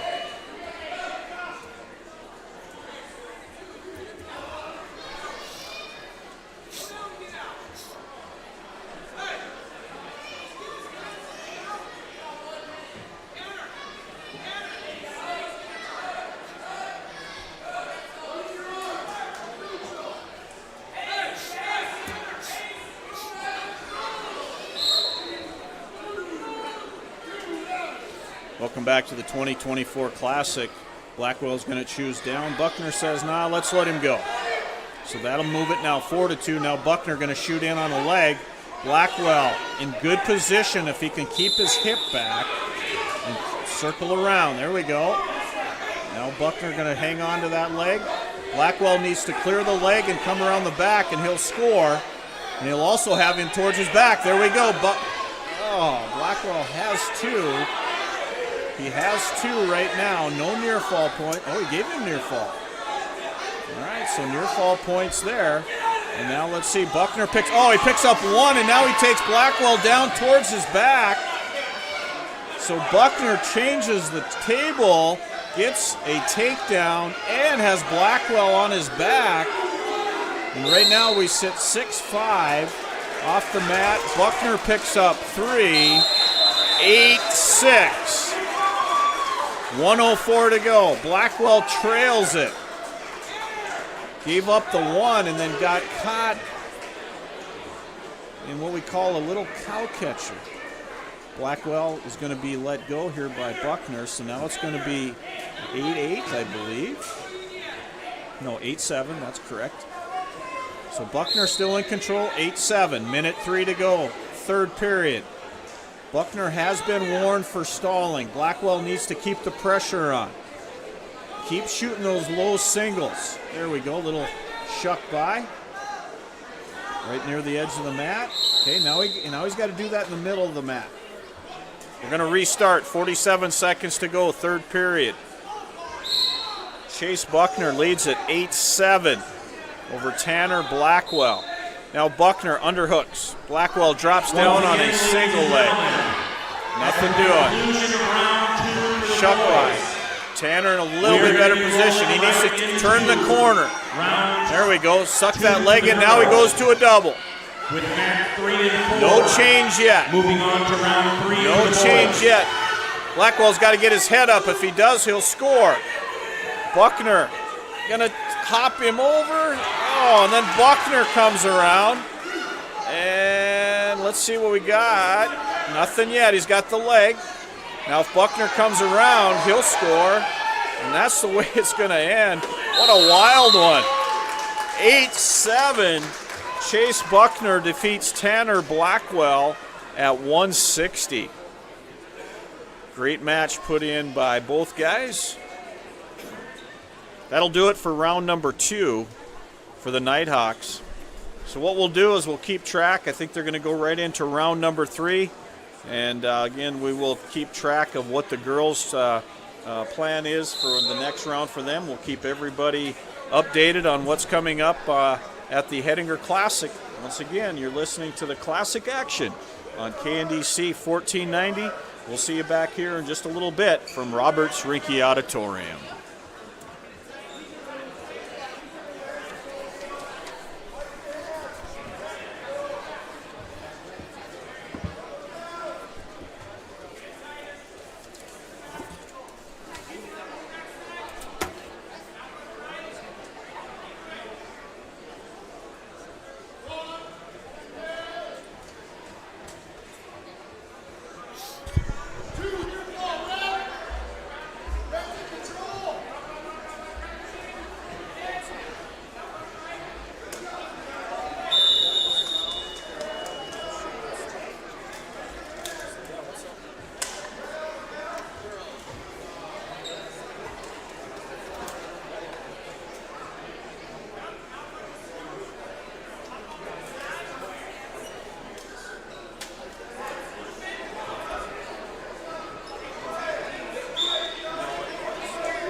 Got to hold it longer. Try a little bit.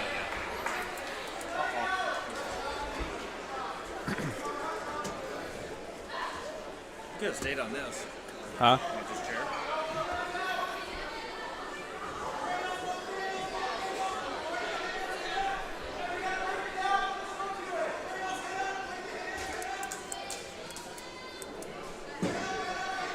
Boys in round 3 down there.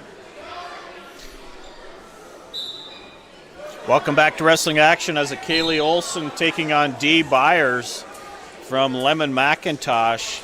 And right now as we get on the air, she picks up a fall. Well, we were hurrying, trying to get things going. We got set up, and she almost pinned her Yep. 20 seconds ago. I said, all right, we're all right. We're gonna get in there. As soon as we get in there, she cradles her up and puts her to So nice job by Kaylee picking up a pin, and I did miss earlier Jennifer Verdon. Didn't see what happened there.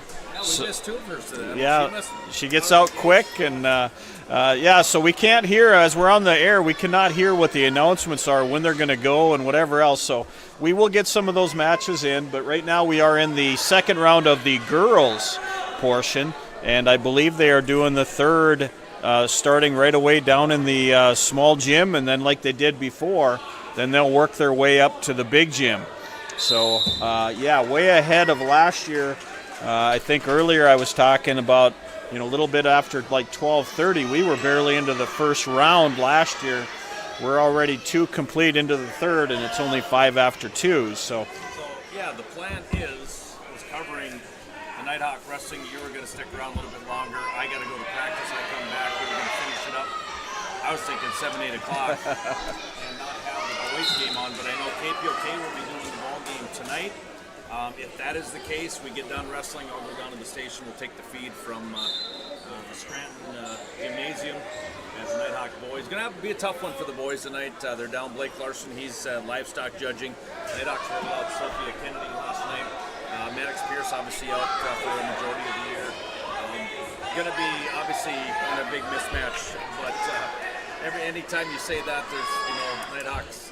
As far as we've been here, these kids have a lot of fight in them, and they're not going to go in and just lay down. So. Well, and you got to remember it's January, and I always look at it's how you start, middle, but it's how you end. Yeah. So anytime you can get experience, now the way to look at it positively is, hey, now some of the other guys get a chance to play, and down the road maybe that'll make your team that much better. But good luck to the guys tonight as they take on a very stout Bowman County boys team. Yep, that's for Kelly Pierce, the new boys coach this year. Nighthawk girls won last night. C-Squad lost. JV and varsity girls won. Their next action will be next Tuesday in Bowman. AB and C-Squad Wow. starting at 4 o'clock, and you'll actually be here doing play-by-play of I will. wrestling, which will be Beulah and New Salem I'd have to lie to you. or Kildare. Beulah, Kildare, maybe. And Okay. then Bowman County comes over there, our traveling partner, so to speak. Oh. Harvey is in our region this year. We already dueled them. I think Harvey won, but it was a pretty decent match. And this year they're doing this 2 super regions. So Yeah, the super region is going to look a little bit different. What they'll do is they'll have a 16-man bracket or person bracket, and then or 3-person brackets like we've seen. and then the top 8 from each side of the region go to state. Okay. So you're going to see a lot more teams, and I think it's in Kildare. You have to be able to have 4 mats. Now I heard Newtown at one. Well, there was talk about Newtown. I don't know if there will still be a duel. I really don't know about that. But what I did hear is you have to have 4 mats. Well, Killdeer, and you're right, they were talking about Newtown, that would be a possibility. The others that came up were Watford City. So that's kind of where we're at with the new look region. Yeah. It's going to be a whole different story. Unfortunately, Hettinger will not ever host the regional tournament again. Now, with that being said, we could do district girls, district boys, because now we go back to district tournaments. So that could be a possibility. Yeah, this year the girls are in Glen Ellen, Okay. which we see just as much in Glen Ellen, so Yeah. it's going to be in this small town. And I believe boys are in Bowman, if I'm not mistaken. Okay. And then regionals, girls will be in Killdeer, boys will be at Bismarck St. Mary's. Yes. And then state tournament will be in Jamestown for the Class B for girls, Minot, I believe, for boys. And with the new 3-class system, high school activities came up with a kind of a cool, making that 3rd and 4th place game in the region mean something. So the 3 seed and the 2 seed and the 1 seed. The 1 seeds will go to state. The 2 and 3 seeds from this region will head north to take on the 2 and 3 seeds up there for 1 game. You win that, you go to state. That's in Minot. Wow. So give some of those strong regions another chance to. Chance to get, I mean, you could have, this district down here, a region could have 3 teams going to the state tournament. Wow. Or you could just have 1. So now you're going to get your better teams, better representation all the way across. Well, and then that region 3rd and 4th place game Means something. The one that's always like, really, we got to sit through this one for the championship. Now it's like, Yeah. hey, you lose, you're done. You win, you get a play-in game on Saturday, which is going to be exciting. And right now, at the beginning of the year, I think everybody picked out, here are the 3 that are going. Here are the 3. But now it's like, man, there's some good teams out there, Dave. I was looking at the Nighthawks being top 3-4 in the region, but they easily could be. But there's going to be another 4 or 5 teams in there that we're going to see Flasher next week. They're in our district, Bowman County. Bowman County, the odds-on favorite in girls and boys. But over in that other district, you have Washburn that's playing well, Central McLean, Garrison, teams that we see put up good seasons, never have to play them. And now you're going to have to play them to get to a state tournament. Absolutely. All right, we're still here waiting for Ellie Rosen at 136 pounds. Both weight classes right now, both matches at 130. And as I mentioned, in the boys, as they've been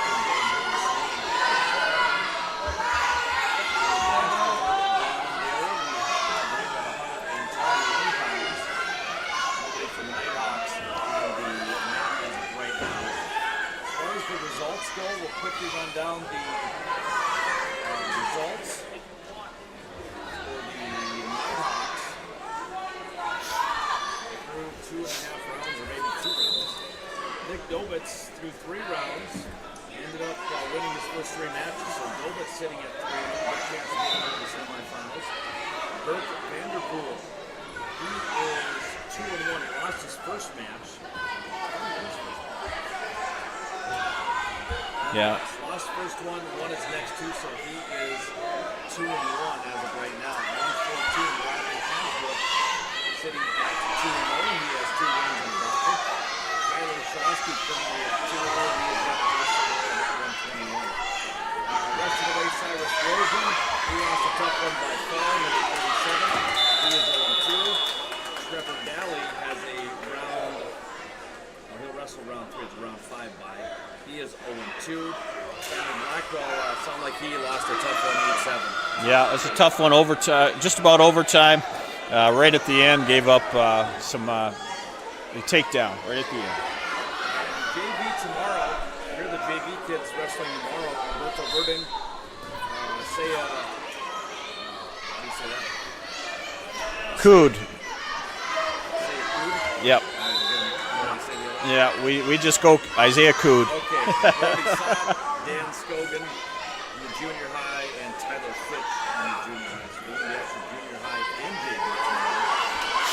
Here in the Hettinger Classic. So I'm going to pause real quickly here for more sponsors, our regular sports sponsors. And when we come back, we'll have Ellie Roseland in her second match of the afternoon. afternoon. As we said, we started at 11, 3 hours in. We're already in the round 3, so that's a good thing. We're running 5 rounds, and I don't think they're going to go any farther than 5 rounds. That's semifinals. You wait for that tomorrow morning. And I think now you get close to that match limit, Nolan. You know, so there's so many matches you can wrestle in a day. Oh, okay. So that would get, and I don't even know if we can do the 4th round or start the 5th. I don't know because of the match limit you can have in a day. That's something that we'll let the powers that be let us know. All right, sounds good. It's a surprise we're this far. I mean, there really was only 2 mats per round. Yeah. The match numbers are down. But nonetheless, Ellie Roseland looks like she's about ready to go here in a couple minutes, so stick close. We're here from our sponsors. We'll be back.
Baker, Standing Rock, mat 2. Baker, Standing Rock, mat 2.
She does that a lot, doesn't she? Huh? Does that a lot. So who do we got here? Miles City.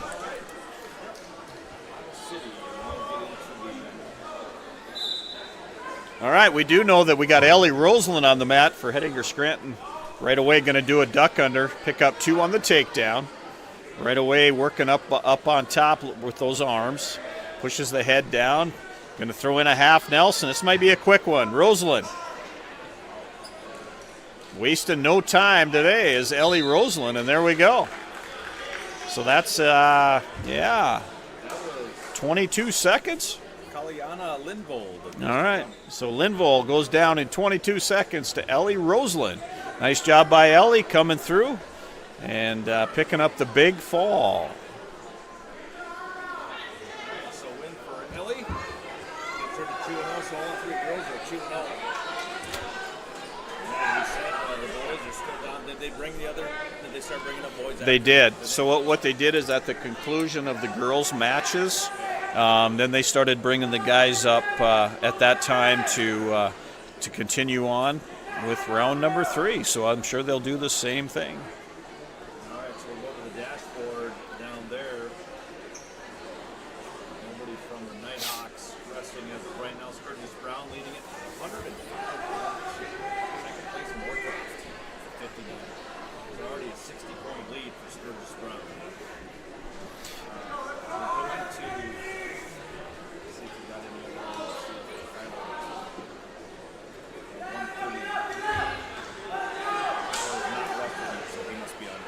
Kind of a cool thing, Nolan. We had a couple of representatives from the chamber up here. We want to thank them. Pretty cool. They put together a little a packet here with the following businesses. Buffalo Creek Quilt Shop, you get a 25% discount. Senex, Hot Stuff Saturday. All right, so they're going to have hot stuff on Saturday. Graphic Attic, Gutter, Bowling Alley, $1 off burgers and whole pizzas. KB Jeweler and Gifts, 20%. This is our local stores this week. 20% discount off of 1 gift item at KB. Kennedy's, they have the times they're open. Peacock, serving breakfast and your favorite drinks. Runnings, 15% off non-sale items. And White Drug, 15% discount off gift items. So we want to thank the chamber, and we want to make sure that everybody that took part in this, welcoming people to Hettinger. It's good to see that. There's a lot of people in town and businesses. So, again, thank everybody at the chamber for coming up and putting this together. Yeah. I do want to... If you want to go to the laundry shoot, do 1 for free? Nobody's down there. You can try. Huh? All I know is my wife says you have the coldest Mountain Dew cans in town. Nice. So, Stock just for the Ericksons. yep. Stop down at the vending. There you go. We filled our vending too. Well, I get took a little bit on your M&M machine, though. I put in a quarter, and I think the other day I got like 3 M&Ms. Yeah, but sometimes you get 7. Well, okay. Keep pumping in the quarters, you'll get All right. I'll keep pumping them in then. make money. Yeah. All right. I also want to. I wasn't at bowling last night. We had league bowling, first round of the playoffs, and sad to say my team, I was not there. I don't think I'd have won. We'd have won if I'd have been there or not. But we were eliminated from the tournament. So Well, it was a fun men's league. I know they're going to try to get some mixed going, some women's possibly. And it's always going to be tough. I mean, I even told them, I'm like, Thursdays really? yeah, it's a tough. Any night's tough. But 70% of the guys said, yeah, Thursday, let's go. And we made it work. But to the point, once January hit, now there's basketball games. There's everything going on. Wednesdays, probably Wednesdays and Sundays are your nights that yeah, you should have it, but a lot of times. and there's a lot of meetings on Wednesday nights, so I guess yeah, Pick if you want to have entertainment or if you want to work. that's right. Okay, so with that, we're going to pause, send it back to the studios here on KDC Hettinger. Be back in a little bit. I'm not sure what the time frame was last time. The girls finished up. We'll be in round 4 of the boys. When we come back, so stay close to KDC at HPS.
Welcome back to the 2024 Hettinger Classic as we're in round 3.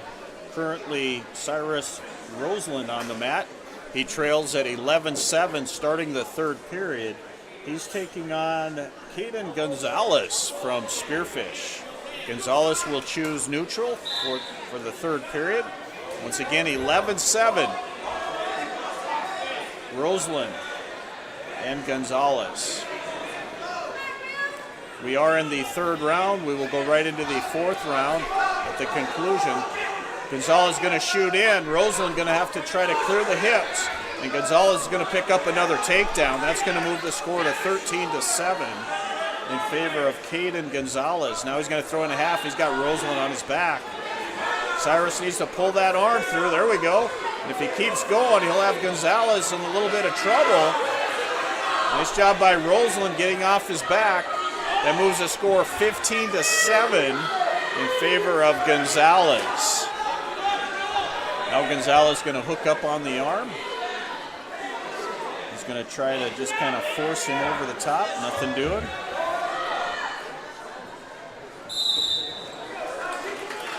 Gonzalez going to restart. He's going to throw in that half. Nice job by Roseland pulling the hand back down. Right near the edge of the mat. 49 seconds to go. Third period. Now Gonzalez is going to throw the leg in. Once again, we're right near the edge of the mat. Roseland trails at 15-7.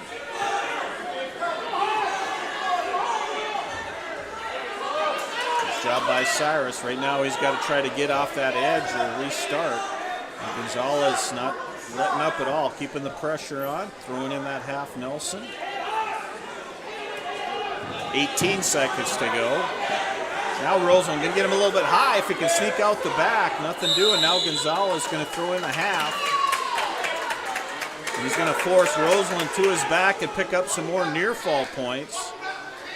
And let's see if he's going to make it through the match. So nice job by Roseland. A lot of that match, he was fighting off his back. He's going to give up 3. Final score is going to be 18-7 in favor of Caden Gonzalez at 139 pounds. Looking ahead here, we have at 145 pounds, Trevor Daly.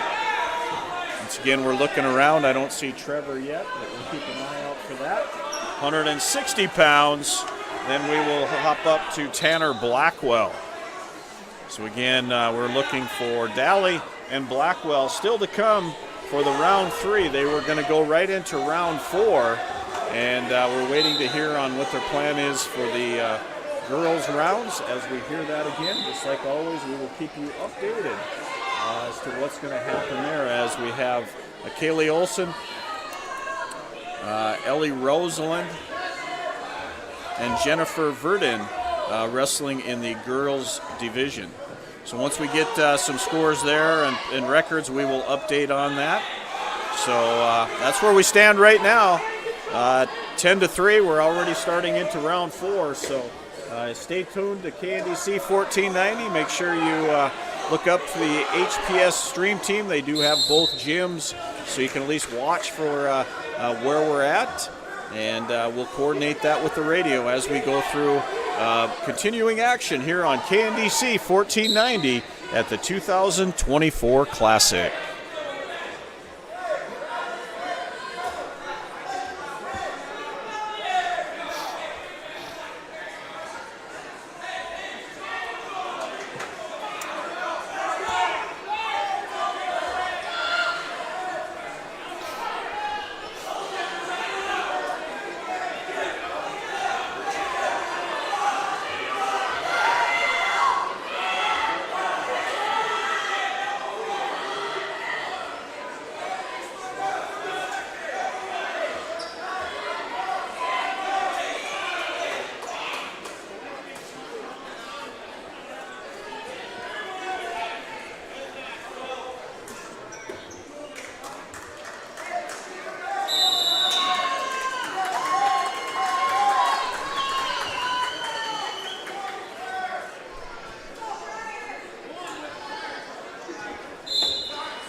back to the 2024 Hettinger Classic. Zoel Iron from Sturgis Brown High School taking on Tanner Blackwell at 160 pounds. We're early on in the first period, still no score. Blackwell going to shoot into a single, go to a double. Now Iron is going to come around. Now Blackwell going to be in a little bit better position. If he can pull his head out and turn the corner, he'll have some points. There we go. Tanner now just needs to reach up, grab the hips, and shut him down. Right now, Iron is kind of hanging on for dear life right now, and if he doesn't keep going, it's going to be a stalemate. Tanner's in good position. He's got to straighten the leg. All he's got to do is straighten the leg. Pretty soon we're going to have a stalemate. There it is. All Tanner had to do was kind of straighten the leg. He would have been in great position for a takedown. 22 seconds to go, still first period. Blackwell needs to continue those shots. He's got some nice singles and doubles. Once he gets into that single or double, you just got to simply keep the head up and kind of turn the corner, we say, so the other wrestler can't get all the weight on top of you. 7 seconds to go, first period. No score right now between Iron from Sturgis Brown High School and Tanner Blackwell. Blackwell wins the toss, and he will defer. And Zoel Iron will take down. So starting the second period, Blackwell on top, Iron will be on the bottom. Right away, Iron going to stand up. Going to try to clear the hands. Blackwell going to give up 2 on the reversal. So that'll move the score 2-0 in favor of Iron from Sturgis. Blackwell. He needs to clear the hands. Iron going to try to throw in that half Nelson. Pulling the right back towards him. Tried to seek it a little deeper. He's going to have, he's got Blackwell in trouble. And there it is. So Blackwell gives up a fall. 22 seconds into the second period. So Iron from Sturgis Brown wins by fall over Tanner Blackwell at 160 pounds. That is all of the wrestlers for the Hettinger Scranton Bison Nighthawks in this round. We will be going into round number 4. And we will continue to have coverage on KNDC. And once again, HPS Stream Team all day long today and all day long tomorrow. We will update as we hear about the girls' rounds. What they've been kind of doing is going into a girls' round, start the next round in the small gymnasium, and then pull the boys up here as they conclude. Once again, thank all those great sponsors that is making this classic possible to be heard on KNDC 1490. Reach out to them and thank them. They are going to get a feed, as the last I heard, on the basketball game tonight from KPOK, because we believe these rounds will be done before that basketball game will start tonight. So again, look forward to getting a feed on KPOK for the basketball game tonight with the boys and Bowman County. So with that being said, stay tuned to your favorite channel here in Southwest North Dakota, and we'll be back with more wrestling action as it comes your way on KNDC 1490.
Just so you all know, we're going to be rolling into round 4 of the boys. Girls, relax. We're not going to be going into round 3 of the girls. There's only 3 rounds of the girls for pool play. So we're going to go into round 4 of the boys. Round 3 for the girls will be after round 4 for the boys.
There are going to be some young Nighthawks wrestlers going through the crowd. They are going to be selling 50-50 raffle tickets. 50-50 raffle tickets, split the pot, buy a ticket. If your name gets drawn, you get half the money raised. Keep an eye out for those guys. They're going to be going through the crowd. We're going to do one today and one tomorrow.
Welcome back to the 2024 Nighthawk Classic. We got Dobitz taking the mat. He's going to be taking on Aiden Smith. Smith's going to come around and pick up the first takedown. He's going to lead it 2-0. Once again, this was the fourth round. Going very quickly. It does help when we have four mats set up between the big gym and the little gym. So starting the fourth round, and we did hear at the conclusion of this, they will do the girls' third round at the conclusion of the boys' round. Under a minute to go. Dobitz still trails 2-0 to Aiden Smith. We're at 107 pounds. So we're going to get lucky and hopefully get to see Hasbrook up here. I haven't seen him. He's been doing a lot of his wrestling down in the little gym. And then Vanderpool. Burke Vanderpool also. And let's see who we got at 114. Oh, Hasbrook's at 114. And from there on, again, we're just kind of the luck of the draw. So hopefully we get a lot of the Hettinger Scranton Bison kids up here in the big gym. 14 seconds to go. Dobitz still trails at 2-0 to Aiden Smith out of Miles City, Montana. Smith going to throw in the legs. He's going to have Dobitz towards his back. And, oh, man, Nick's going to give up some cheap near fall points right near the end. He's going to give up 2. Just kind of got caught and lost track of where he was. So that's going to move the score 4-0 at the end of the first period. Dobitz will defer till third period action. And it looks like Smith will say, I want to be both up. So here we go, second period, Dobitz and Smith. Both guys underhook. Smith going to try a little duck under, nothing doing there. Now in duck under to a single, Dobitz going to kind of toss a little bit. In better position. Now Nick needs to go from there. He's in good control on the front. Smith hanging on to that arm. Now he's going to be back up in the neutral position. Minute 30 to go, second period. Smith leads it 4-0 over Dobitz. Readjusting the headgear, we will restart.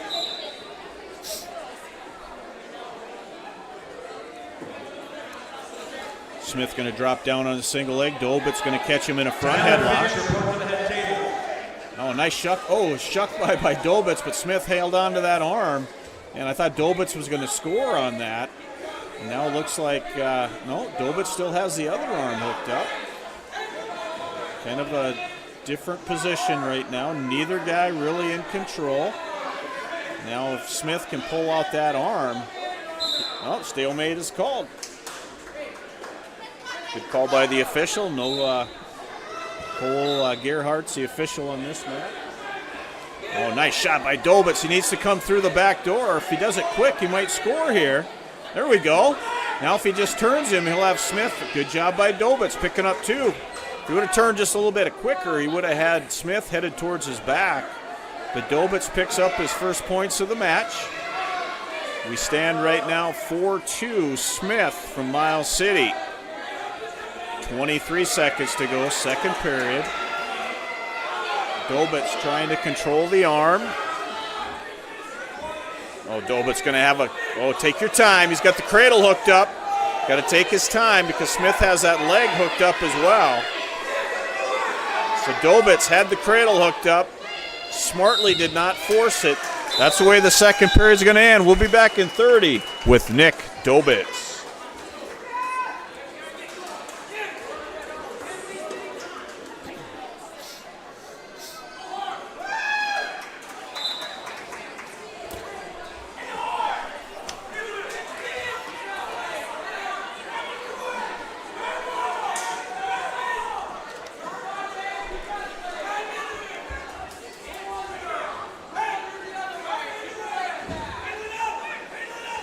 Welcome back to third period action. Dolbitz takes down. Really no change of position right now. And as I say that, Dolbitz picks up 2 on the reversal. So Nick Dolbitz is going to knot it up at 4. Minute 28 to go, third period. Now Nick just kind of needs to settle in, control the hips and the arms, and work his pinning combinations. Minute 15 to go, third period. Tied up at 4. Once again, wrestling Aiden Smith out of Miles City, Montana. Dolbitz going to try to underhook the arm and a chicken wing. Now Smith trying to clear it. Little sit out. Dolbitz able to follow him around. 50 seconds to go, third period. Dolbitz got to look out for that roll. Smith looks like he's trying to set up that Granby. Nick's got the arm hooked up, a 2-on-1. Now he's got to work that. He doesn't want to get called for stalling. There we go. Nick controlling it still. 30 seconds to go, third period. Still tied up at 4. Now he's looking at a little bit of a Turk. He's going to try to step through the legs. He's got it through the legs. Now he's got to reach that opposite shoulder. There we go. Now Nick's going to pick up some near fall points. Nice job by Dolbitz. Step through the legs, reach the opposite shoulder, and all Dolbitz needs to do is sit right there, and he's going to pick up a 7-4 win. So nice job by Nick Dolbitz. Waited till the end, took his time, stepped through, picks up a win at 107. Nice job, Nick Dolbitz. All right, I'm looking around here. I don't see Riley Hasbrook anywhere. So let's take a little bit of a timeout, listen to some more of our sponsors, listen to some great music, and we'll be back with more classic action on KNDC 1490.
Welcome back to Roberts Rinke Auditorium. Oh, we jumped the gun. I thought Riley Hasbrook was going to be up, but he will be up next as he's going to be taking on familiar name out there in KNDC land. Probably remember Will Merkel. He now wrestles for Miles City, so that's who we'll be taking on, Mr. Hasbrook, in just a little bit here. I thought they were on deck. Now they're on deck, it looks like. So let's listen to some more commercials as we're getting ready for Riley Hasbrook and Will Merkel coming up in just a little bit at 114 pounds.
All right, folks, we just got word. We're getting down to the last of our raffle tickets. Once again, $10 gives you an Apple Watch, an iPad, $150 gift certificate, $300 Amazon card, or a state wrestling package, or a $500 equivalent. We're selling them up at the table in the entryway. Only got a few raffle tickets left, so get out there and get them while they're still available.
All right, we're going to go 2 for 1 here as Shaleski's going to be taking this mat the same time as Riley Hasbrook.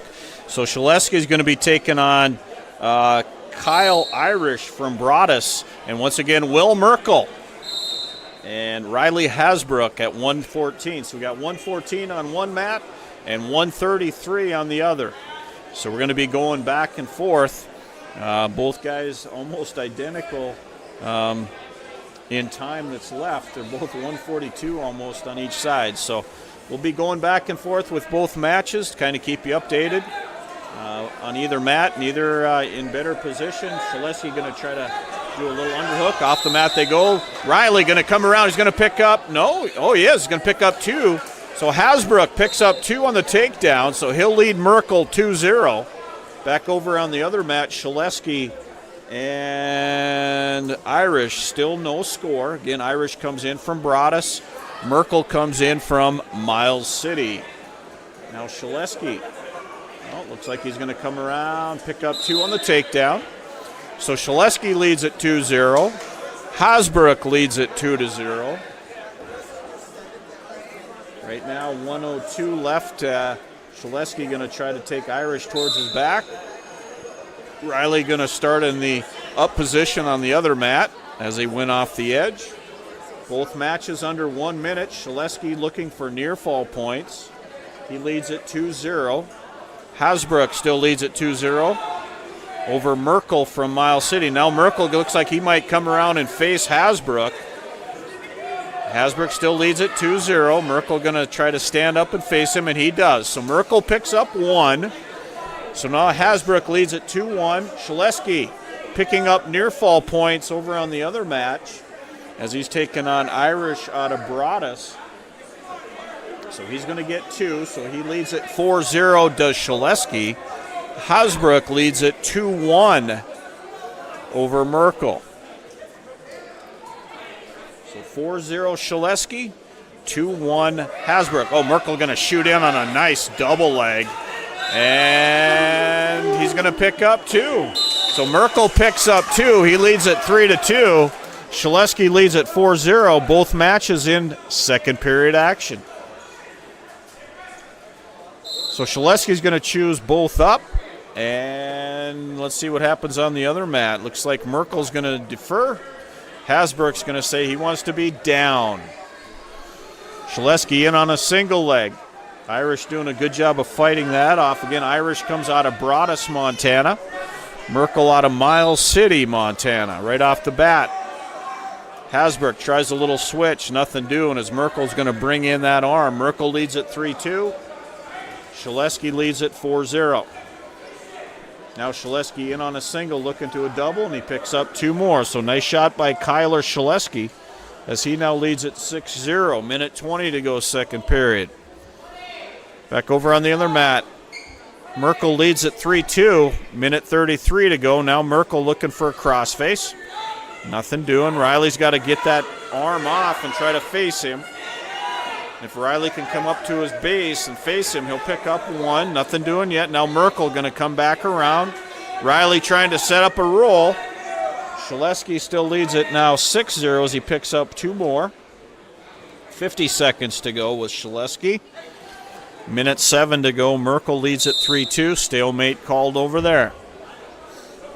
Back to Shaleski. 40 seconds to go. Once again, he leads at 6-0 over Irish from Broadus.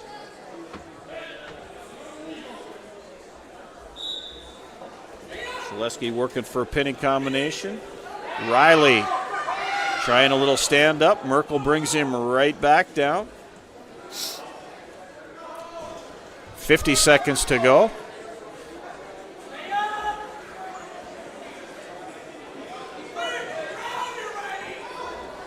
Now, looks like Riley trying to do a switch. Nothing doing. Merkel still in control. 3-2, 30 seconds to go. Kyler's going to end the second period. He leads at 6-0, starting the third period. Back over to Hasbrook. 23 seconds to go. Stalling is going to be called on Merkel as he's just controlled the arm and hasn't tried to improve. So that's the first stall being called on Merkel out of Miles City. Once again, you get one warning. The next one's going to be a point. So 3-2, Merkel leads it over Hasbrook. 21 seconds to go second period.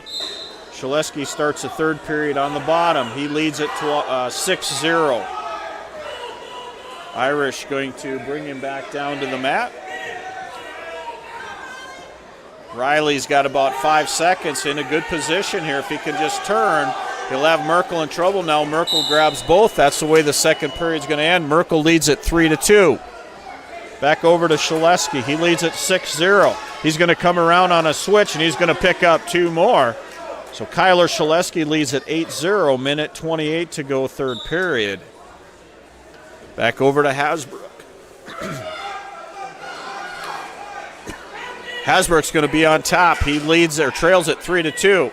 Merkel going to come around. He's going to hit a switch. Riley's got to reach through. He's got to keep the hips going. Now he's going to give up 2 on the reversal. So Will Merkel picks up 2 more. He leads it now 5-2. Minute 37 to go, third period. Shaleski leads at 8-0. Under a minute to go. Over on the other mat at 133 pounds.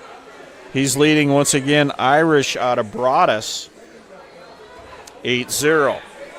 So Shaleski's in control. We'll go back over to Hasbrook. He trails it now 5-2. Minute 14 to go. Riley going to try a little roll through. Now Merkel going to come through, grab the leg right near the edge of the mat. No change of position. Merkel still in control. So Will Merkel leads Riley Hasbrook 5-2. Minute 6 to go. Third period. Now Shaleski trying to get some near fall points. He leads it still 8-0. So Kyler's going to pick up 2. Now he's up 10-0. 13 seconds to go third period. Hasbrook, he's down by 3. He's got 55 seconds to go third period. Once again, trying to clear the hands and the hips. Shaleski going to pick up some more near fall, maybe a pin. Let's see here. Looks like he's going to run out of time. So Shaleski will win it 13-0 over Irish from Broadus. So Shaleski, nice win over at 133. Back over to 114. Hasbrook trails at 5-3, 44 seconds to go. He's going to do a roll. He's got Merkel in trouble. He's going to come around and pick up 2. So Hasbrook picks up 2 on the reversal. He's going to knot it up at 5. Now Hasbrook going to throw in a cradle. Oh, and Merkel grabs the leg and posts, and he's going to have Riley in trouble. Riley needs to get to his stomach. Merkel going to do a reverse cradle. Riley needs to... Well, now Merkel going to pull that leg out. Riley hanging on to the leg. Still no change. Still no change. There we go. Oh, now there is. Oh, Riley's got it hooked up on a Peterson. He's got Merkel on his back. Merkel gives up the reversal and the near fall. So nice job by Riley Hasbrook right at the end. Picks up a reversal, and there should have been some near fall points as well. But Hasbrook wins it in a close one over Will Merkel from Miles City, Montana. Nice match put in by both guys over there at 114. All right, so let's see what we got next here. So we had Shaleski and we had Hasbrook. We'll see once again if Gavin Daly is going to... Trevor Daly, excuse me. Trevor Daly should be coming up here shortly at 145. And then we bump up to 160 with Tanner Blackwell. Wow. So we had a 2-for-1, 2 good matches. Shaleski victorious, Hasbrook victorious. You're listening to Wrestling Action on KNDC 1490. We'll wait for Trevor Daly in just a little bit.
Welcome back to Roberts Rinke Auditorium as 139-pounder Cyrus Rosalind going to be taking the mat against Isaac Beardsley out of Miles City. Once again, Rosalind and Beardsley. Still looking for Daly, and then again coming up will be Tanner Blackwell. So we'll have Rosalind, and then look for Daly and Blackwell still coming up on the docket here on KNDC. Right now, Beardsley's going to come around and he's going to pick up 2. So he'll pick up the first takedown over Rosalind here at 139. Beasley going to try to reach through and grab the arm and do a little bit of a tilt. And there it is. He's going to roll Cyrus over the top of him. He's going to pick up some near fall points. He's going to pick up 2, but he still has this. There we go. Now he broke the hold, so he's going to pick up 2. Not yet. There it is. So he's going to pick up 2 on the near fall. So he's going to lead it 2-0 is Beardsley out of Miles City. Now he's got the chicken wing hooked up, and he's going to have Cyrus headed towards his back. So nice job by Beardsley, and Rosalind trying to fight off his back. Nice job by Cyrus again. 7-0 is the score. Tough weight class for an 8th grader to bump up to. Getting some valuable experience during this classic. 42 seconds to go first period. We're at 139 pounds. Beardsley trying to hook up on the, now he's going to bring the arm back. So, potentially dangerous. That's a good call. Arm came up a little bit too high. So we'll restart. 29 seconds to go, first period. Still looking around for Daly and McDonald. Hopefully they'll be on the same mat. I see Daly now. Looks like they might be up on deck on the same mat. Right off the bat, Rosalind. He's going to try to hit a little bit of a switch. Nothing doing. Beardsley's going to hook up on that chicken wing again. 18 seconds to go first period. Beardsley out of Miles City leads it 7-0. 6 seconds to go. He's going to roll through again on that tilt. So he's going to pick up some more near fall points, and let's see what he picks up, 2 or 3. He's going to pick up 2. So that'll move the score now to 9-0 in favor of Beardsley.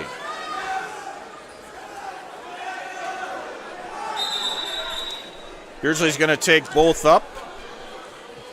So that's the way we'll start the second period. According to my book here, it looks like Trevor Dow's going to be taking on Jace Vrahman out of Harding County. And Blackwell going to be taking on David Doran out of Spearfish. So those are the matches coming up. Back to Rosalind starting second period. He trails at 9-0.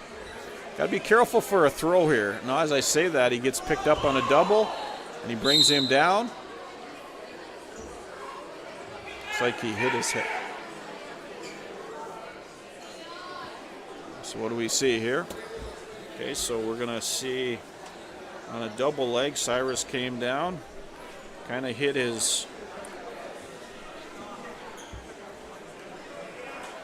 head, so we're going to take a little bit of a timeout here.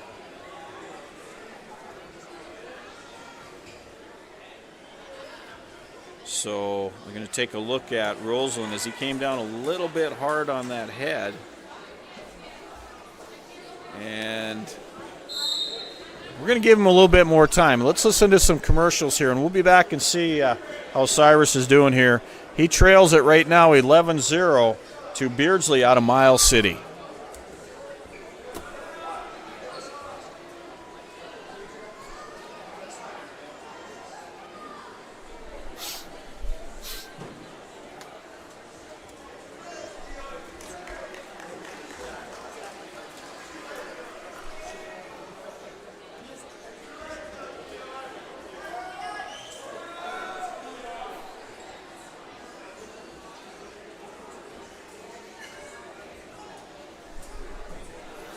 All right, welcome back.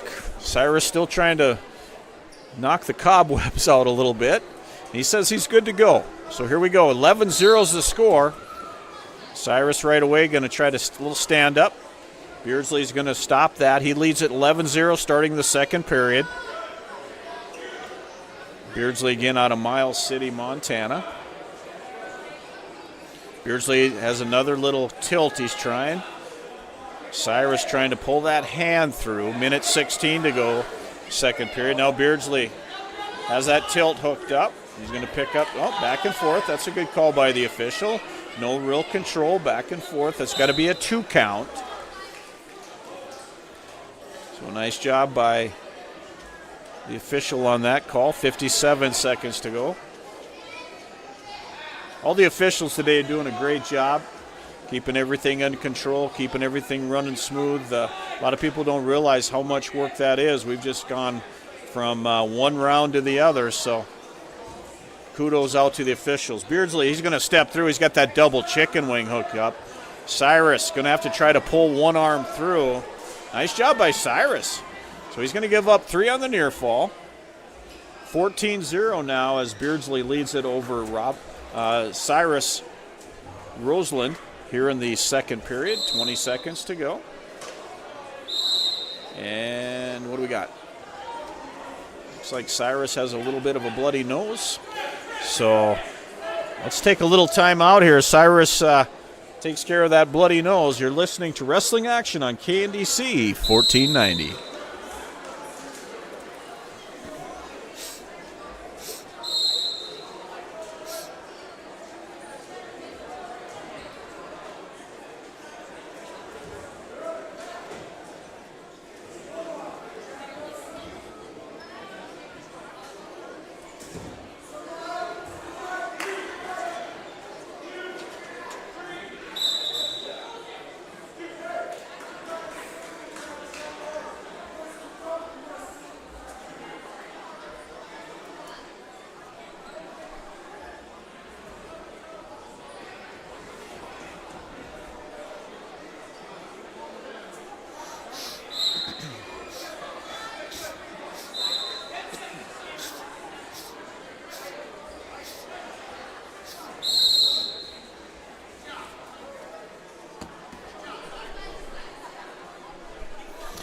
All right, welcome back. 14-0 is the score as Cyrus Roseland trails it to Isaac Beardsley out of Miles City. Right away, Cyrus going to try to stand up. Beardsley's going to control the arm. And that's the way the second period is going to end.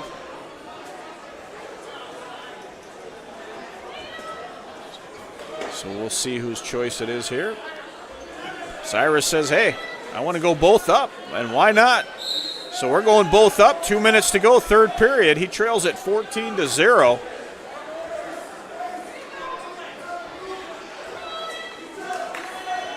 Beardsley hooking up on the arm and the head. In on a double leg. Cyrus trying to toss him. Off the mat we go. Nice try by Cyrus. Kind of letting Beardsley shoot in on that double. And hey, I'm going to try to throw you. Now Cyrus drops down on a single leg. Beardsley going to hook up, and he's got Cyrus on his back again. So there it is. So Cyrus gets thrown to his back. Beardsley picks up the fall. Nice match put in by Cyrus Roseland at 139 pounds for the Nighthawks. All right, so there you have it. We're going to be waiting for McDonald coming up. As I found out, Trevor, thanks for the listeners, as Trevor was down in the other gymnasium wrestling. We'll update everybody as we're going through, and we'll be waiting here on Tanner Blackwell coming up in a little bit at 160. Blackwell again going to be taking on David Doran out of Spearfish. You're listening to Wrestling Action on KNDC 1490, and make sure you look at HPS Upload. I want to thank everybody for all the time they're putting in today to make this tournament happen. And again, we'll be back as soon as we can hear for Tanner Blackwell.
conclusion of round 4 of the boys, we are going to roll into round 3 of the girls.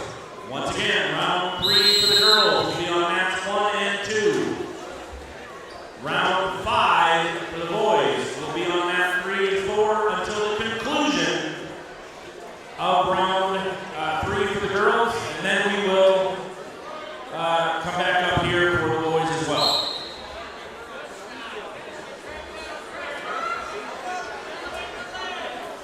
The end of round 5, very importantly, ladies and gentlemen, the end of round 5 will be the conclusion of wrestling for the day. Making great time this year.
Welcome back to the 2024 Hettinger Classic as we're moving into the girls division.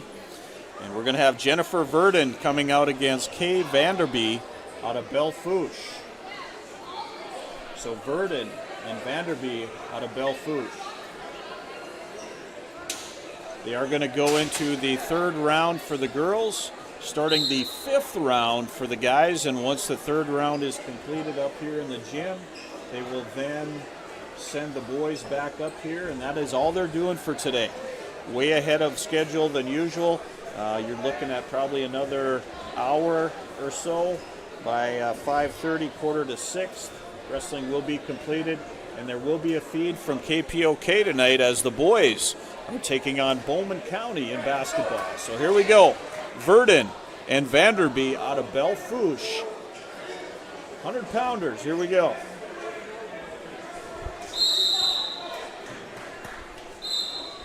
Verdon's one of those, she likes to get right after it. She underhooks the arm. Look for her to shoot in multiple times. Both girls underhooking, and well, right there we go. Verdon drops down on a single. Vanderby trying to control the head. Verdon trying to get around the back. Still no change. As Verdon has the leg hooked up, Vanderby trying to pull her leg out. No change of position. Vanderby a little bit taller. There we go, as usual. Oh, Verdon's got her on her back as she picked up two, but Vanderby rolled right through. A lot of action here. And Jennifer hanging on to that leg. And I was just about to say, just about everybody that Jennifer wrestles is a little bit taller. But I tell you what, she gets after it, and you're not going to see any stalling about with Jennifer when she's wrestling. So Vanderbeck's going to be down. Nice little Granby roll, and she catches Vernon off guard. She's going to come around and pick up two, so she's going to knot it up. Is Kay Vanderby out of Bellefouche. Nice little Granby roll, and she's going to tie it up at 2. 50 seconds to go, first period. Verdon and Vanderby tied up at 2. Oh, Vanderby going to try a little stack. Jennifer's got to keep her head up. There we go. Boy, Vanderby just tried the old 3/4 stack where you hook the leg and pull the head down and just try to force it right over. But Jennifer had nothing to do with that. 26 seconds to go. Vanderby still trying to work in that half Nelson. 15 seconds to go, first period. Vanderby and Verdon still tied up at 2. Now she's got a chicken wing hook up, does Vanderby. Now she's going to come back over to the other side for half, and that's the way the first period's going to end. We'll be back in 30 with Jennifer Verdon.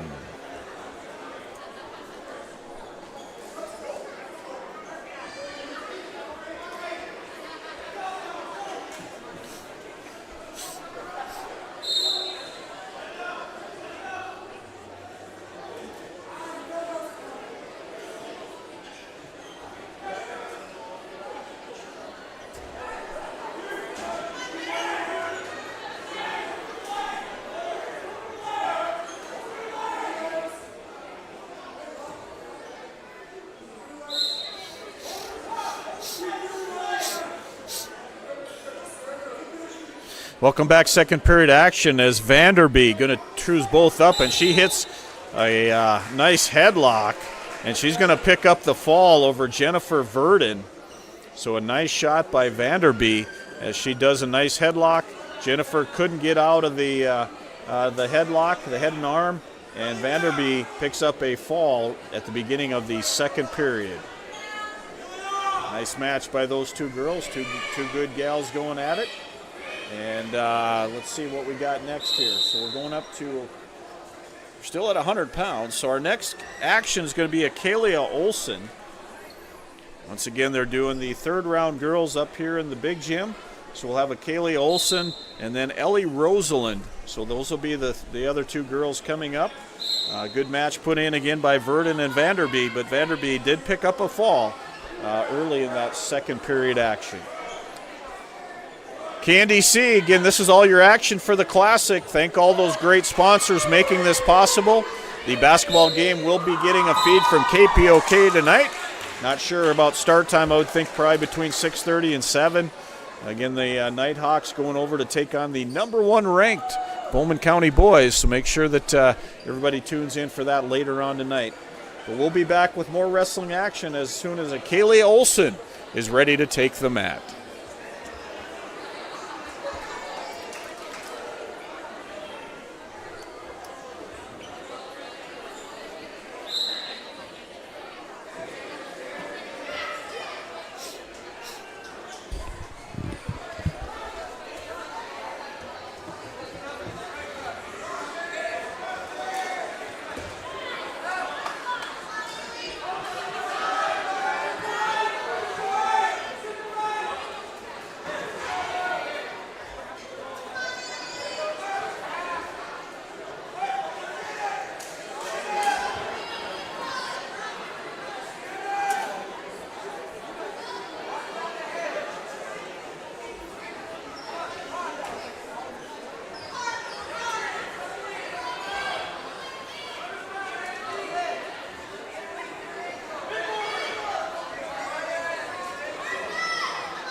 Welcome back to the Classic as we've got Akalia Olson taking on M. Fox out of Miles City.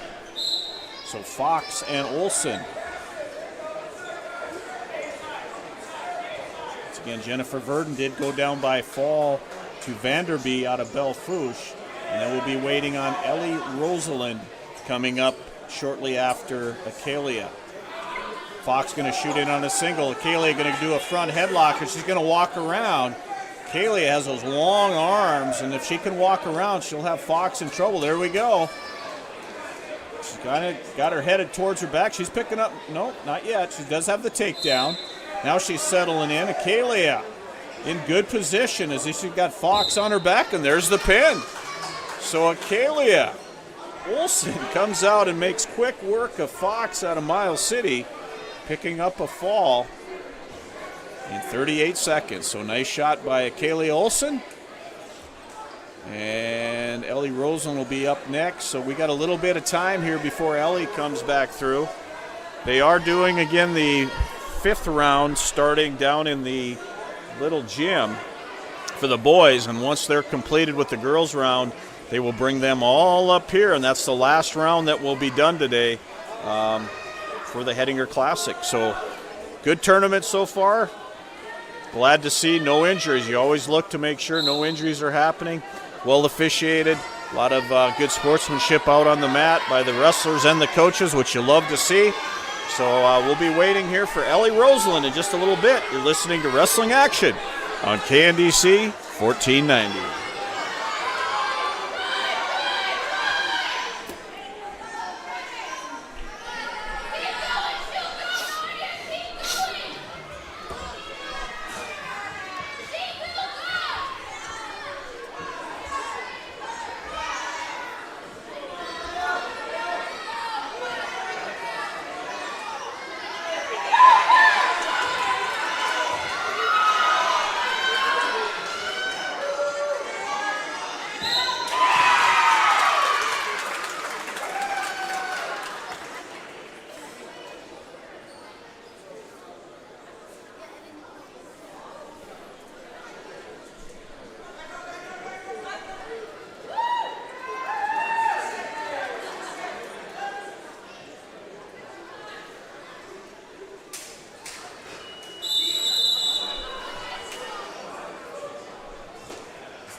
All right, welcome back to the 2024 Hettinger Classic as Ellie Roseland is taking the mat.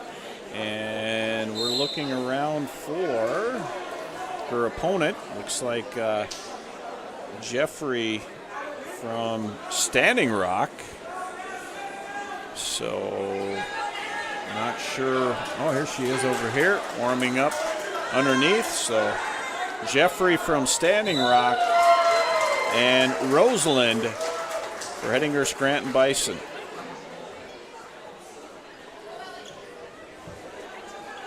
A lot of good matches this round with the girls division. Got a lot of up-and-coming girls, young girls that they're doing some nice things out here on the mat. Pretty impressive to see the quality of girls wrestling in the states of North Dakota, Montana, South Dakota, and Wyoming. So Roseland going to hook up on a front headlock. She's going to hook up on a cradle. And she's got Jeffrey down. She's going to pick up 2 on the takedown. And she's going to let her go. So she's going to do a takedown, let Jeffrey go. So it's going to be 2-1. Jeffrey looks kind of like an inexperienced wrestler for Standing Rock. Now Roseland's going to pick up 2 on the takedown. And she's going to let her go again. So Roseland leads it now 4-1.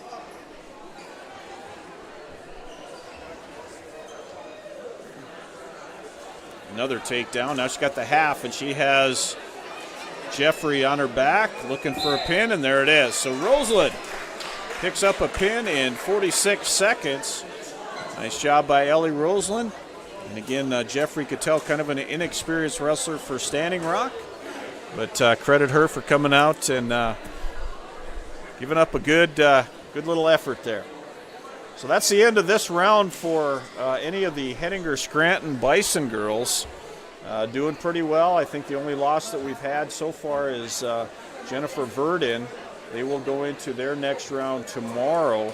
I think they got one more round, and then they'll have their placing for the girls division. 5th round boys, again, taking place down in the Little Gym.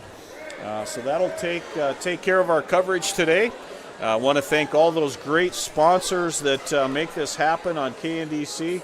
Glad we could bring you some wrestling action here at the Classic. Make sure that you stay tuned to HPS Upload for all of your action for tomorrow. And listen to the boys' game tonight on KPOK as they take on the Bowman County Bulldogs. So hope you've enjoyed all of the action today, and have a great rest of your day. This is Dave Erickson for KNDC 1490. Thanks for tuning in.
split the pot.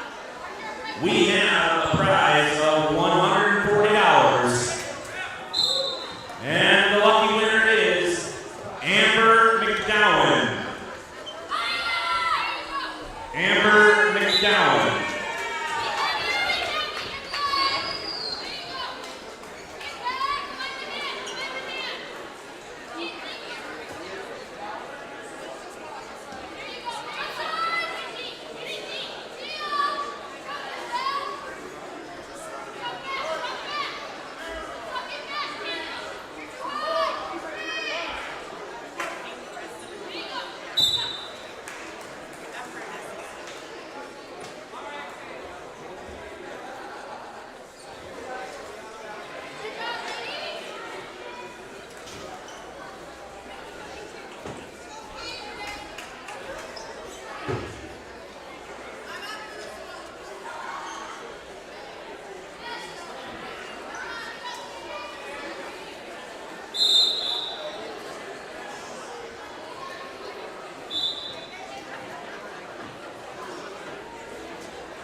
Real quick, ladies and gentlemen, the matches on the screen behind me are our final matches of the night. All matches remaining in the pool play, except for the heavyweight division, 285. Are up on that. They're up on the screen. Tomorrow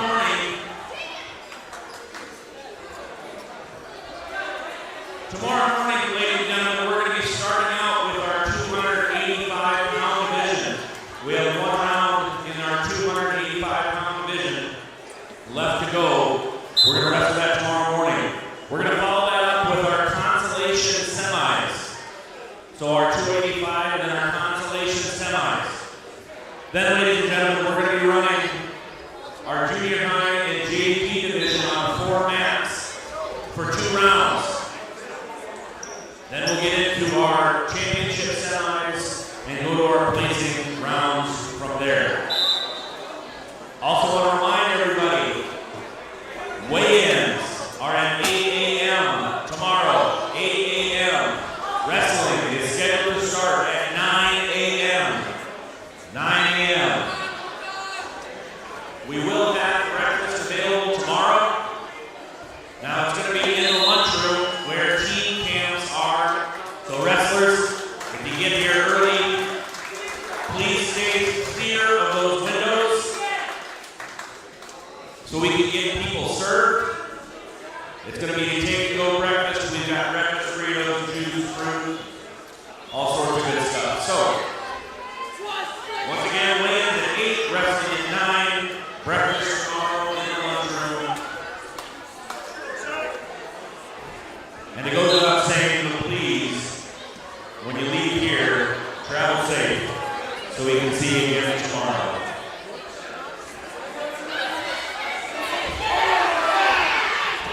We need Moorcroft coach and Sturgis coach up at the head table.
We need a Miles City coach at the head table.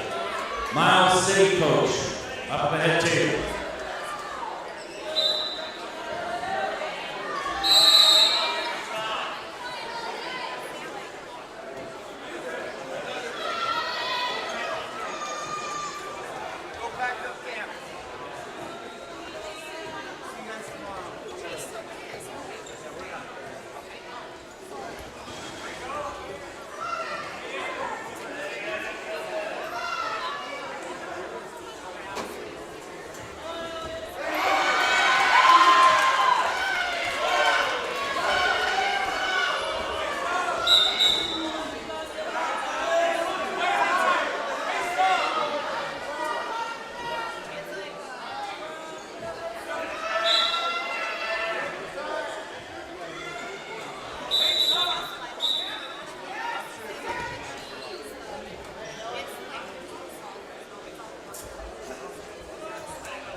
Standing rock coach to the head table, please.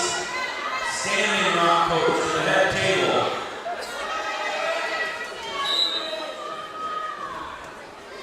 Broadest coach to the head table. Broadest coach to the head table.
189, 215. We are not doing the extra round tonight. As soon as these two matches are done, we're done. Thank you, everyone. Thank you very much, everyone, for your patience tonight, or today. Once again, weigh-ins tomorrow at 8, wrestling at 9. Drive safe out there. All coaches, tournament workers, etc. There is a smoker down at the Legion. So come on down. Food, beverages, etc. Smoker down at the Legion following the tournament. Night.